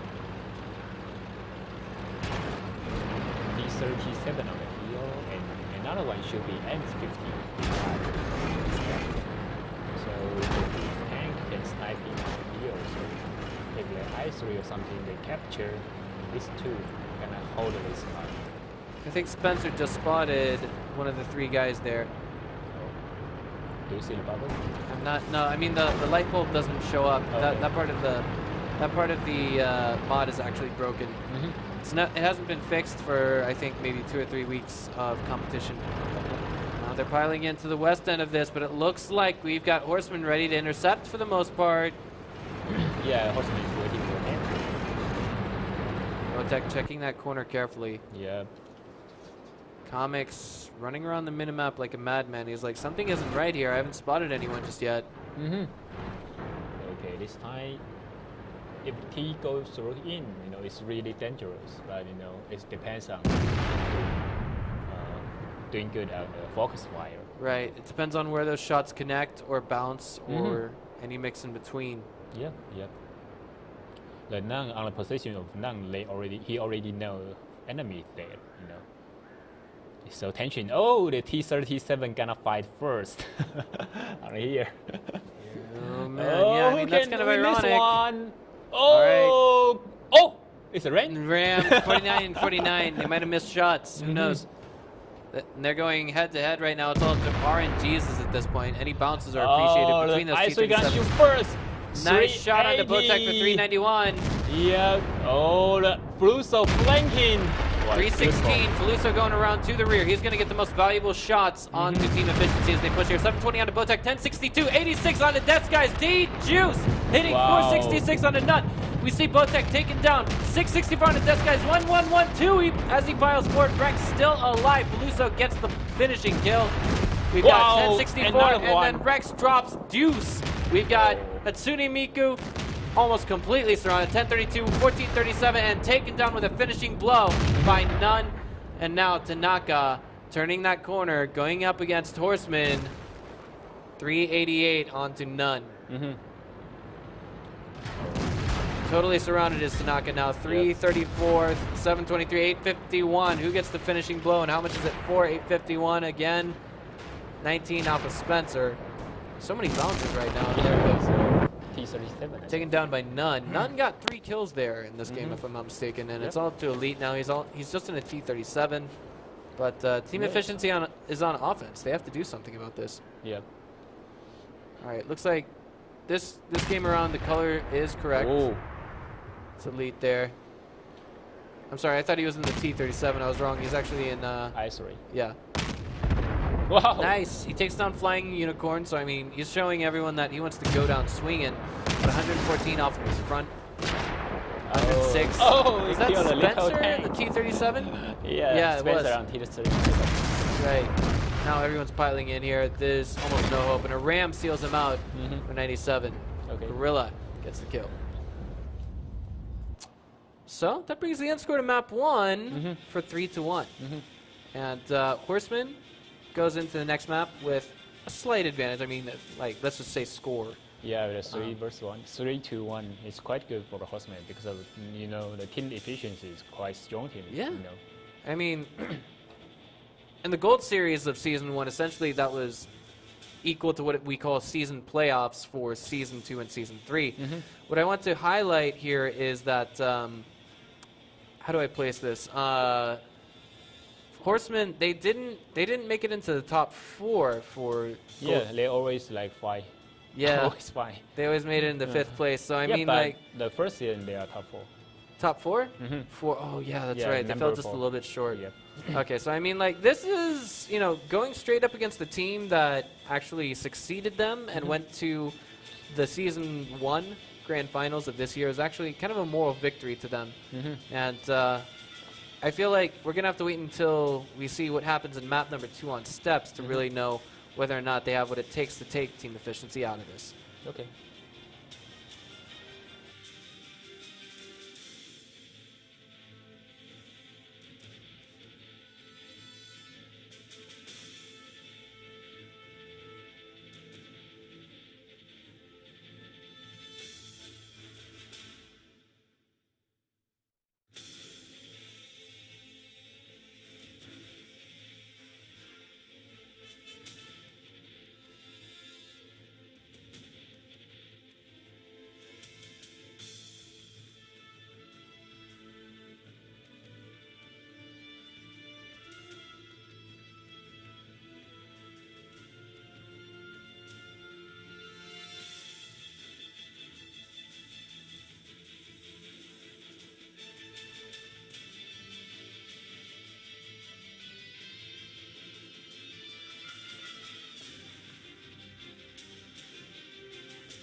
All right, guys, we are back now and about to dive into map number 2, game number 1.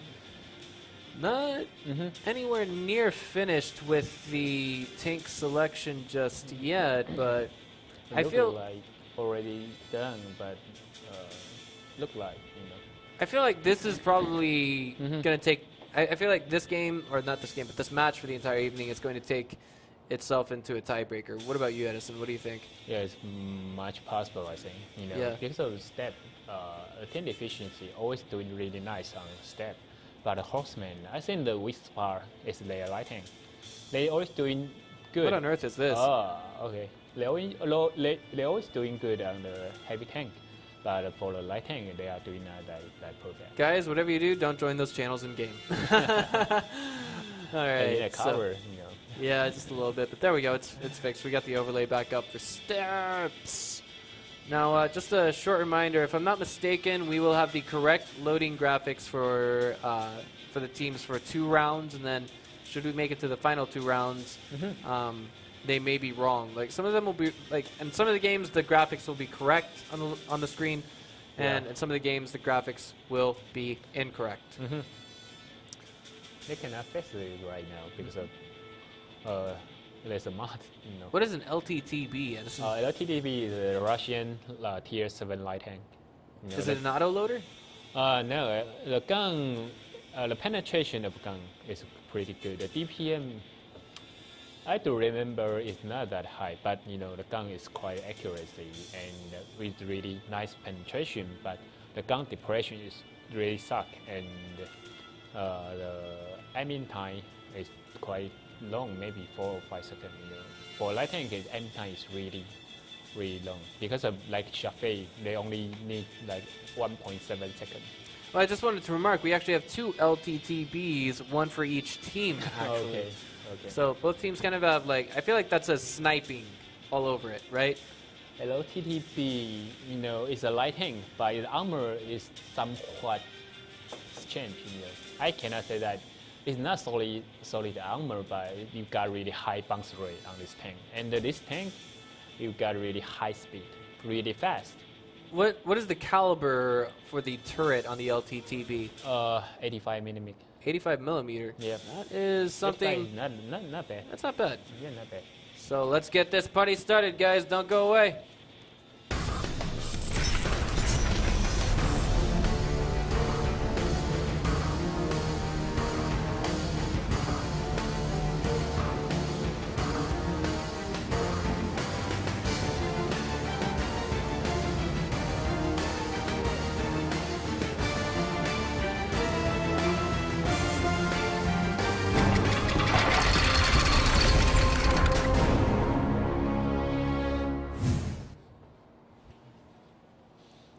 Alright, so here's the loadout. 4 RU-251s, a T-49 LTTB, and an M41 Bulldog coming from Horsemen.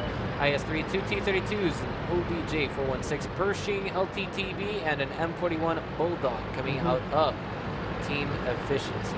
Yeah, and on this map, on this tank selection, I feel the T-49 is really, I cannot say that it's useless, but it's really hard to penetrate most tank on the enemy side because T-32 object 416, I-3, T-32 LTTB, even LTTB, for the T-49 is unpenetrated. Alright, so at this point, ooh, wow, Comics just got lit for about 140 HP. Isn't the LTTB. 266 off of Rex. We're going into this one a little bit fast-paced, hot and heavy as this game. Yeah, and right now, if the team efficiency they push directly, win this one because on the range, on the short range, the light tank cannot get any advantage. 441. He's on fire. That one is Fuluso. Yeah, 589 and climbing to 600. It's been taken out. Oh, it's taken 609. out. 609. Loses off of this hole. Now you got basically. Oh wow, Juice just got marked for a little bit of damage. Wow. And a little bit more. T-49? Yeah, Flying Unicorn as well, but I mean, we don't have an observer position in game. We can't see what's happening at this moment, but at the same time, these teams are not close enough together to actually warrant an observer cam, if you will, or free cam. 224, it looks like, off of, I can't tell who. But the RU-251 is too big on that position. 246 off of Elite, 240 off of Elite, 248 off of Death Guys. Nice sniping spot. 149? No. It's check. Oh man, 299 off of Flying Unicorn. He's finally been discovered. 271 off of Death Guys. And I feel like team efficiency is just a little bit surrounded here. Again. Slow reaction timing coming from Colin and Rex. 158 off of them. 271 Flying Unicorn is now one shot, as you mentioned. 271 Guys gets the finishing blow onto him. And I don't like the position of Spencer at the moment. 202 off of him. And at this moment, this is now 4 versus... Oh, what? 3 versus 6. It's suicide. Essentially, yeah. 4 versus 6 now. And Horseman is clearly on the back foot, but at the same time, their enemy team is very low HP. 256 off of Juice, 316 off of Colin, 240 off of Hatsune Miku, 283 off of Guys, 363 off of Rex, piling up to 658 thanks to Hatsune Miku. And we see Juice taken out of the game by Rex, but it's not enough to turn the pace of this game around. All that's left is Gorilla. In his T49, he's got to make some miracle shots and get a lot of love. He hit the ground. Do you see that? Yeah, a little bit unfortunate. But now he is running for dear life. On this one, when you're trying to use a light tank versus a heavy tank, you have to be really, really cautious about it. Because you got really weak armor with really low hit point. Even you got higher DPM.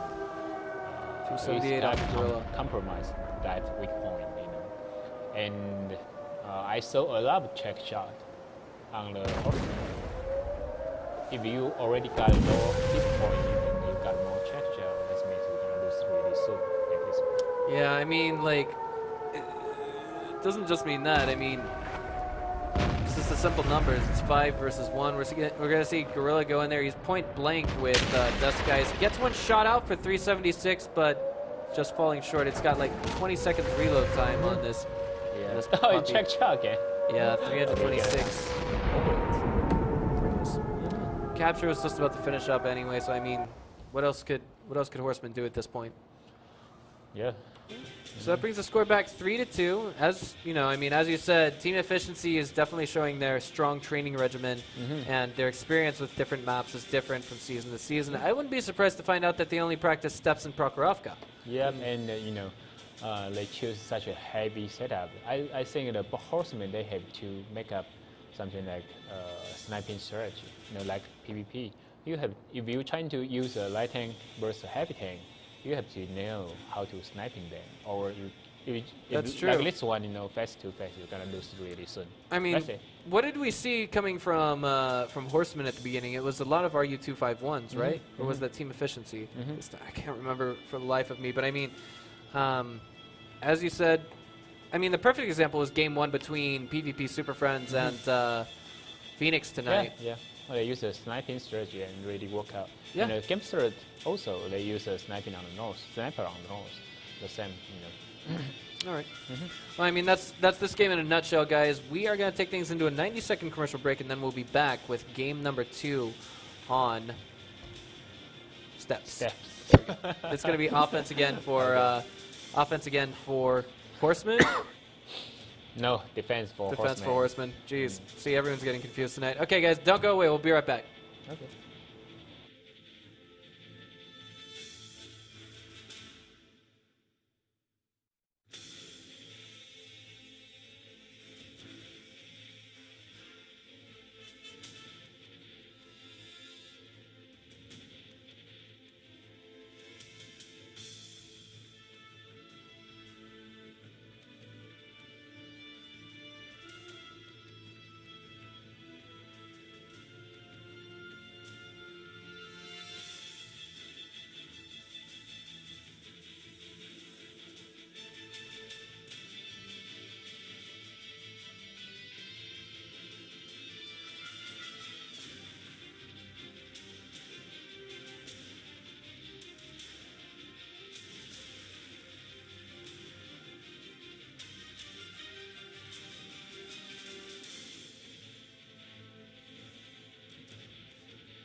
All right, guys, we are back now, and the score is still in favor of Horsemen. It's 3-2. Yep.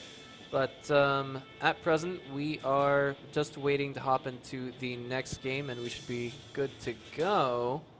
But yeah, they're still on the tank selection. Yeah, maybe Horsemen gonna make a change for light tank strategy because of. That's exactly what I was thinking. Yeah, because of TE. I think we're gonna see more and more team. They use the heavy tank to rush the right line. I just saw them pull a T-71, but it looks like they took it out of the lobby just now. Oh, okay. That is Faluso. So, 71? Yeah, I saw a T-71 Oh, yeah, Tier 7 light tank, US light tank. Okay. So LTTB, it looks like it's going to be virtually the same coming from Team Efficiency. We failed to mention that Team Efficiency actually had an OBJ-416, and that thing has some just smacking bad firepower. Like, you don't want to be on the receiving end of that shot if it hits you. Putting it lightly, of course. Okay. Ascent? Look like Ascent. 2, 3 RU-251s, a T-49, M41 Bulldog, and an LTTB. We're just waiting for none to load out with his Should be Tier 8. RU-251 again, I think. If they have such a setup, normally they won't choose a heavy tank because of speed. If your whole team is quite on a fast speed, you won't choose a heavy tank because they're gonna check you. That's right. Okay, so just a reminder for those of you only now tuning in, the score is 3-2, and with this season's tournament system in play, we're going to have to see 3 wins in a row from Team Efficiency in order for them to take this set, or they could win 3 games total on this map, then Horsemen could win 1 more game on this map, and then we will see a tiebreaker game because both teams would have 4 points. They're getting right now the same setup, I think. We are live and in game at the moment, guys. Yeah, the same. Okay. So you didn't see the LTTB, right? Until right now. Yeah, I saw both of them. I saw both gun? sides had them. Oh, It's right. quite a long gun, long pipe, okay. you know. There we go. Yeah, it is. It is pretty lengthy. 85 millimeters must be incredibly accurate with the length of the turret. But you know, it takes a lot of time to aim in.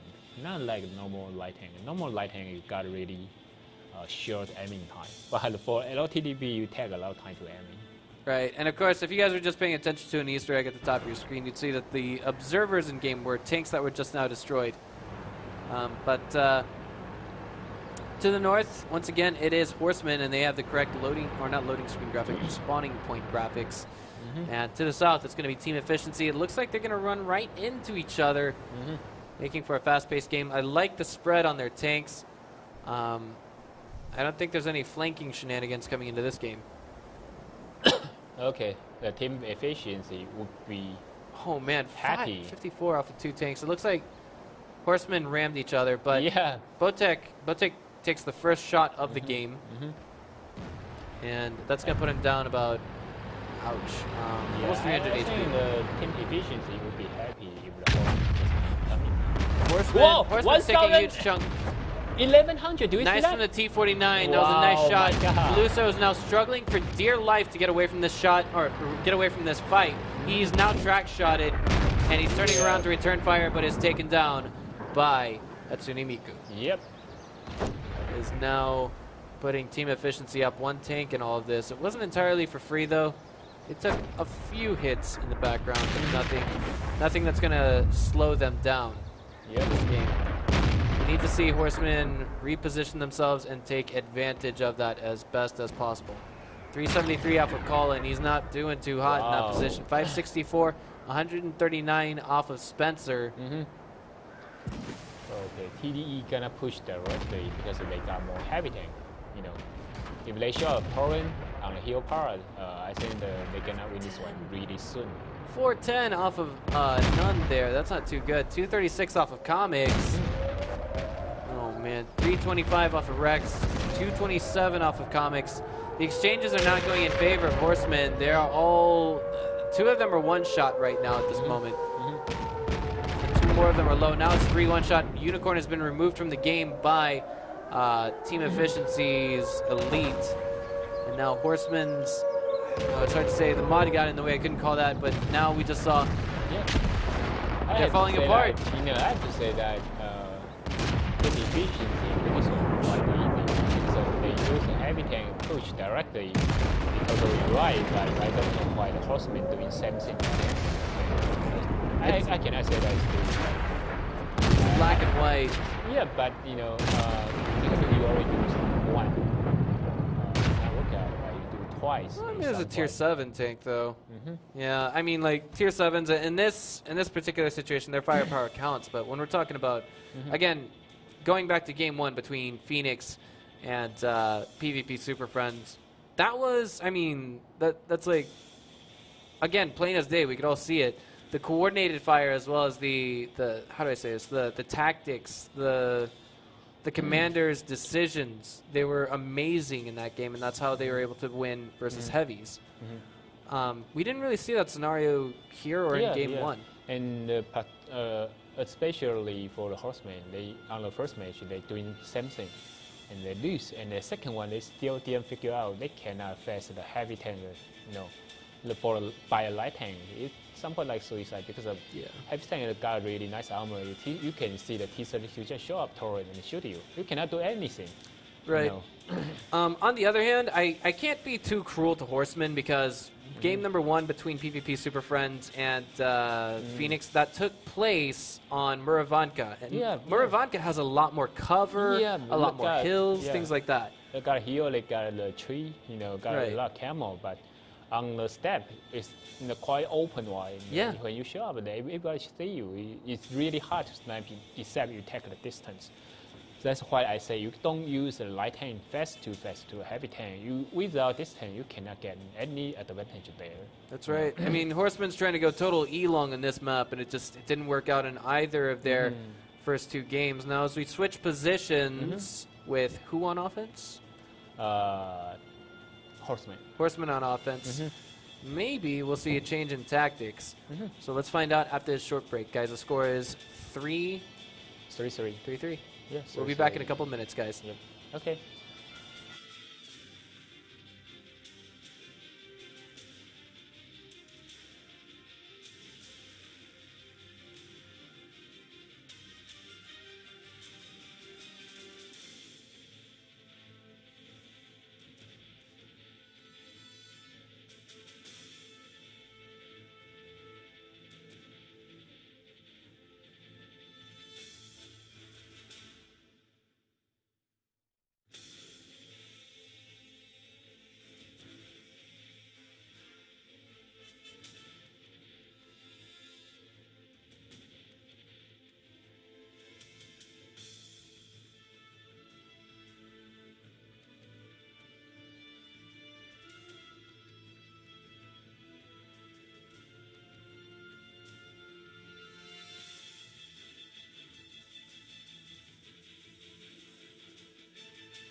All right, guys, we are back now, and the score is even at 3-3. This could go either way. But team efficiency is showing just how quickly they can turn around a match when they are down and they are on a map that they have practiced through and through in every scenario. To remember, I say the Immortal, they always use a heavy tank rush strategy. Something like this one. On that moment, it's a 42 point. I mean, the 5 tier A and 2 tier 1, right? And right now we got more point, but you know, it's somewhat like the same thing that Immortal use. When Immortal use this one, is for counter or light tank strategy. So they just push you in, use a heavy tank, show up torrent, and force you guys pull back. That's it. And then you're gonna take your capture circle, and on that moment you have to come back to reset. So they're gonna win this one quite easy. This time around, it looks like we're actually seeing a different tank setup coming from Team Efficiency. Of course, on defense on this map, it seems to be very common in the meta to go with light tank setups. And in that regards, we're going to have Team Efficiency going for mostly light tanks. They do have a medium, Pershing, 2 heavies. Yep. But again, so I mean... For light tanks. Yeah, the majority of their team, though, is light tanks. Of course, And that's not much different from Horsemen, but actually they don't have any heavies whatsoever. If a Horseman want to win this one, they have to doing something like they have to scale the first enemy with P32 and trying to kill race enemy first, and after that trying to deal with the P32. If they can work great on this one, they can have higher chance to win, because of tank loadout, it's really hard for a Horseman to win on this moment. All right, so as the game resumes, at least this one, we are just going to see both sides, I think. Well, we've got Team Efficiency putting on a pretty solid defense at this moment. But I feel like if we were to see a straight-up rush coming from Horsemen to capture point 1, it would definitely yield some success, although maybe not necessarily win them the game. Right now they don't know how exposed it is, but Sly Fox getting ultra lit there. Live there. Oh man, 321. What? Check. It was a shot that hit his tracks, but of course, check. If they damage tracks, they may not necessarily knock out the tracks, thus keep them from moving. Yeah, because of the hit, I think. Hit around. Oh man, he's dodging bullets left and right here. Okay. Horseman still using it. And for the time being, we have a game on our hands. I mean, at this point, essentially what's happening with Sly Fox getting put on the last hit means he's almost dead weight in this game. He can contribute some firepower, but he can't really scout too effectively without being spotted himself. Yeah. And I think the team efficiency, they already know you might have a sniper on south, so that's why they go to a south first. Capture is initiated there by Horsemen, but we can't see too clearly on the minimap what is happening at this moment. It's 83 seconds to go, 82 and counting now. Oh, we got a sniper on the hill. He's been spotted sniping, 187 damage there. That's Fluzo in a... Whoa. Wow, he got a lot of punishment. He just took... Oh, he already died. Yeah, he was just taken down by Comics. Comics returned fire. You want to sniper, you want to snipe him, you better waiting for they come in and shooting them. Not just stand up your top. Too risky. At this point, oh man, the capture is getting closer and closer to finish. This is going to rely entirely on a reset coming from Team Efficiency. The question is, can they or can they not get it? At this point, Gorilla is trying to keep Deathskies from getting to that capture point, and Deathskies is ignoring him completely. The capture is about to hit 0, but there's the miraculous reset, but there's 5 seconds to go on it. Gorilla's doing his best to keep that second shot from connecting, and now we've got Elite ignoring it completely. The shots have been unloaded on that capture point, and now we've got Horsemen down 2 tanks and no time left on that capture. I think the Gorilla should capture first, because of they already have 5 seconds to finish the capture while he's there. Indeed. Oh, boy. Well, at this moment, this is not looking good for Horsemen, to say the very least. I mean, it's 3 versus 7, 2 versus 7 now, as we see Spencer lit up and taken out of the game. At this moment in time, I feel like maybe they'll be lucky to take a couple of tanks off of the board, but I mean, at this point, I don't think the win is pretty much impossible at this point. Improbable. Yeah. But the capture to win is the best chance. It's nice to get that. They only use the one tank to capture. There we go, 237 off of a lead. This would be exciting if they were to get one of those T-32s. They came close to it, but not quite. 348 off of Unicorn. He's making his final stand. 471 it stacks up to, and he is sealed out of the game by someone whose name started with an I, if I was looking at that correctly. Or an N. An N. So now the score is 4-3 in favor of team efficiency. Yeah, and you know, sometimes it depends on decision making. You know, on that moment we can see that only 25 seconds to capture. I mean, you're gonna finish the capture, and the Horsemen have 3 tanks near the capture circle. Only 1 capture. That's if the rest to just get in. They only need like 7 seconds to win that one. But another capture, and they decide to use a T-49, trying to stop to heavy tank, but it didn't work out at all because of because you only have 1 tank. The 3 tank won't bother you. They just want to go through you. So you cannot stop them by 1. Yeah. Why not just capture? I really wonder about that. I don't know. Maybe the T-49, it doesn't move so quickly, but at the same time, you got to do what you got to do. And I feel like maybe there was a part of him that had tunnel vision. He's like, oh no, I have to stop him no matter what. And he was trying to get the track shot. Clearly, he was trying to get the track shot, but he couldn't. Trying to do, but didn't finish. Didn't successfully do that. So close to getting that capture was Horseman, but in the end, it just didn't happen. So at this point, the score is 4-3. Yep. If we see Horsemen win the next game, we're going to see a tiebreaker game to follow. But we're going to find out whether or not there will be a tiebreaker with a final game, what may essentially be the final game of the evening, after this short 90-second break. Don't go away.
All right, guys, we are now back with the final map on steps. And of course, for those of you who don't know, tiebreaker maps are actually already predetermined. They are not selected by either team's captains before it begins. It's actually predetermined by Wargaming. But for the time being, we have a game on our... not just yet. Slyfox is kind of disconnected from the game lobby, or actually the network as a whole. So we're going to have to wait for him to reconnect before we can get this game started. But... I don't know. They got a Vortex, so they shouldn't. Look, but Vortex is leaving. That is, I don't know. Let's give these. It should be a replacement. Let's give these guys some time to make up their minds, right? Okay, so what do you think? Who do you think is going to win this final game on steps? I feel the Horsemen cannot doing really nice on the step because of they cannot figure out how should they gonna do there. Right. Problem is they use the wrong strategy. It's not about the personal skill or focus fire or something else. It's totally strategy or other simple rule like don't use a light tank first to heavy tank. That's it. But they do that twice. That's why they lose. Yeah. Except your team, your enemy is really poor, but their team efficiency, they are not stupid guys. So yeah. if you want to use a light tank first to them, even alone is really hard to win. It is. I mean, essentially, well, we did see actually Horsemen had some pretty good games where they actually rushed straight up against the map versus Horsemen, but I mean, that's light tank versus light tank. Yeah. Typically, if you're going to play light tank versus heavy, the style that you want to play is sniping. You want to play covert, maybe even like sniping to the extent that you'll let one tank move, or you'll let the enemy tanks move across the map to the point where you've got some tanks that are close to them, hidden by camouflage. Yeah. And then even on the sniping the side, they are not doing really nice because on this map, if you are defender, you are really hard to snipe him because on the reach or the map style, it's not good for defenders to snipe, but on the offense side, okay, you can do sniping, right? But we can see that when the force on the hill, he died first. I can say that he's doing a wrong thing because if you want to do a sniper, you cannot let anyone see you. So the best strategy for him is hide, and they use the two RU-25 and show up. And the enemy gonna push in. They know, okay, you got a two, we're gonna push in, right? On that moment, shoot the side armor or back armor. When the enemy trying to turn around and trying to shoot you, and you can use RU-25 and to shoot them. That's it. You have to have a teamwork like this one, and you have to know how sniper gonna do there. Not just just see an enemy and shoot and die first. Right. It's not sniper. Sniper won't stand there. We saw. I forget who it was from Horseman. I think it was Flying Unicorn. He tried to do that in game 1 on this map, and didn't quite work out. But he did do a good chunk of damage to Death Skies, if I'm not mistaken. Yeah, but you got a lot of track shot because of the RU-251 use the hit run. It highest penetration run as hit, but for M13, we saw a lot of people stand on the position of the flying unicorn, like Batman. He loves to stand there, but he always use M1390. Because M1390 use APCR, it's not hit. There's something else I want to point out for the time being. I mean, not only are those heavies, they're actually, what's the word I'm looking for? They are T-32s, and T-32s have a lot of bounces off of their turrets. Yep. Very easily. All right, so at this point, Botek is just sitting in a forward position on that hill in the bush and watching for bogeys. The only problem I really have with the minimap that we have right now is it's not entirely accurate. So you can't tell where the positions of all the tanks are. There could actually be, I mean, you only see 3 red dots to represent our team on offense, which is team efficiency, if I'm not mistaken. And there could actually be someone right next to the capture circle as we speak, but we can't see them. Yeah. It's the only problem I have at this moment. Maybe you should think of getting the mod later, but that is a huge gonna run chunk again? of Botek. Yeah, 147, and this time he's taken down, so Yeah. that means team efficiency is a little bit more blind. Yep. And kill the T-37 is really critical because of you need to capture. And this time I don't know how Horsemen gonna do here, but on my experience, the best sniping position on the south is here. I can draw that maybe. I cannot see that. Not on the middle. On the middle is really that's covered, but on the right bottom corner, they got really nice position to sniping. Like Thomas here. 359 off of Death Skies. It looks like Horseman is making the plays this game around that they need to, at least for the most part. They are taking control of the map and showing, hey, we're on defense. That means you guys shouldn't come here. Very simply put. Yep. And I say no one sees him because he is really on my sniping distance. That's why I say if you use a light tank, trying to snipe him, not fast to the heavy tank. Wow! Nice. That was a tank snipe shot. Did a little bit of damage. They know there is a gorilla, but they are not sure where they because on the distance they cannot see the T-49. Right. Blind fire. Okay. At this point, team efficiency is getting off to a rough start, to say the very least. This looks just a little bit more and more like we could see it go into a tiebreaker. But as I say that, Spencer ultra lit right now at 680, taking off from his hull. Yeah. At this moment for a Horseman, the best strategy is flanking to south because they already know the T-32 are the best. Rex takes another hit as well, I might add. Oh, the juice here. Oh! Okay. Non-pen? No, not non-pen. It's bounce.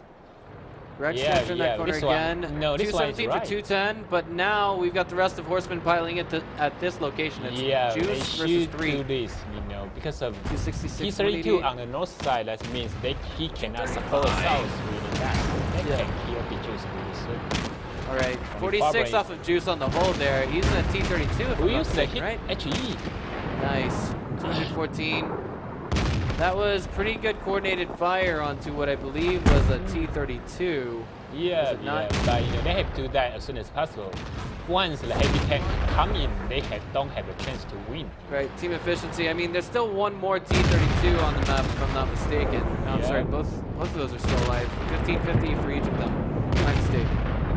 It's just that, wow, okay, this is a very wild exchange. It's actually 2 for 3 right now. Team efficiency, elite is trying to power forward here and get Rex. He missing. He missed the shot. Wow. Was that the critical one? Can I see the flanking? Oh no. Accuracy makes more of a difference in this game than just about any other on the planet. 469 off of elite. Wow, it's still so close. 238 right on Itsune Miku.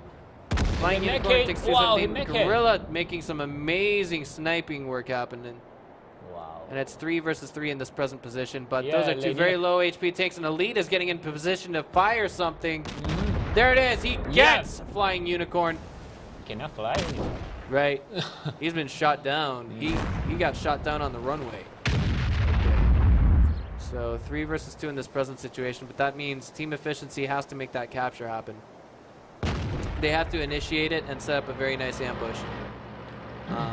At this point, they still have enough time to actually get 2 or 1 tank in the capture point and get it up to 100 alone. But Deska is looking off in the wrong direction. I feel like Gorilla can see him. He's in the T-32. Tanaka takes a huge chunk there from that T-49 shot. 1036. Beautiful coordinated fire from simply 2 tanks. That is very textbook. Hit the T-49 and... or hit with a T-49 and follow up with an RU-251 shot. Yep. Imagine if that was an AMX 1390 instead of an RU-251.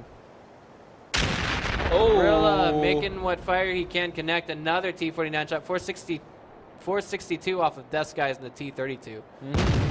Elite still has a relatively high the T-32 might have problem there, This is not good. You don't want to go this way, Death Skies. Elite doing what he can. 328, and Gorilla makes another shot connect, but it's not enough. If Colin can shoot one. Colin can just get 1 to connect. He's all right. He's going to do that, but it's not such a hot idea. 317. Elite gets the follow-up shot in 1 versus 1. Oh my god. 55 seconds remain on the clock, but a T-49 cannot outrun this. Can it? He goes flying into the abyss. 324. Dodging the shots. The turret turning, and now Tanaka gets the snipe, and team efficiency narrowly averts a tiebreaker. It's a little bit unfortunate for Horsemen. That's 4 games in a row they lost on the second map. That's got to be very... Yeah, but this one is quite okay, I think, because of the strategy is right. Because when they're trying to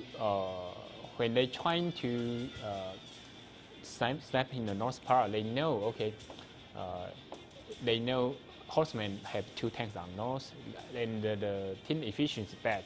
You guys gonna have someone sniping on the south, and this time the Horsemen pull back first and move the other 3 tanks and trying to kill the south side first. But on the focus fire, they're doing not that good. On that moment, if they kill the Persian first and they have time to live there or trying to do other things. But the key operation take too much time, so when T-32 come in, they got a big problem. I say that because if heavy tank come in, you got to use the light tank to face a heavy tank. You got a big problem there. So they have to kill the Persian and live there as soon as possible. That's it. Yeah. So that brings the end score to 5-3. Edison basically summarized everything with this game. And I think that means we can basically carry on with our New Year's resolutions. Now, day after tomorrow, who are we going to have playing? Do we know? I'm not sure, but... We'll find out day after tomorrow, but maybe we can check when we go home. I've got some long, long battle reports to write tonight, and at this moment, I feel like it's time to bid you all an adieu and a good night. My name is Benjamin Breaker Novotny. There's Edison 99. And we'll see you guys day after tomorrow evening, Thursday, for what's going to be Week 5, Day 2. Week 5, Day 2. Yeah. We only have 6 weeks. That's right. Okay, so we'll catch you guys later. Have a good night. Bye. Bye.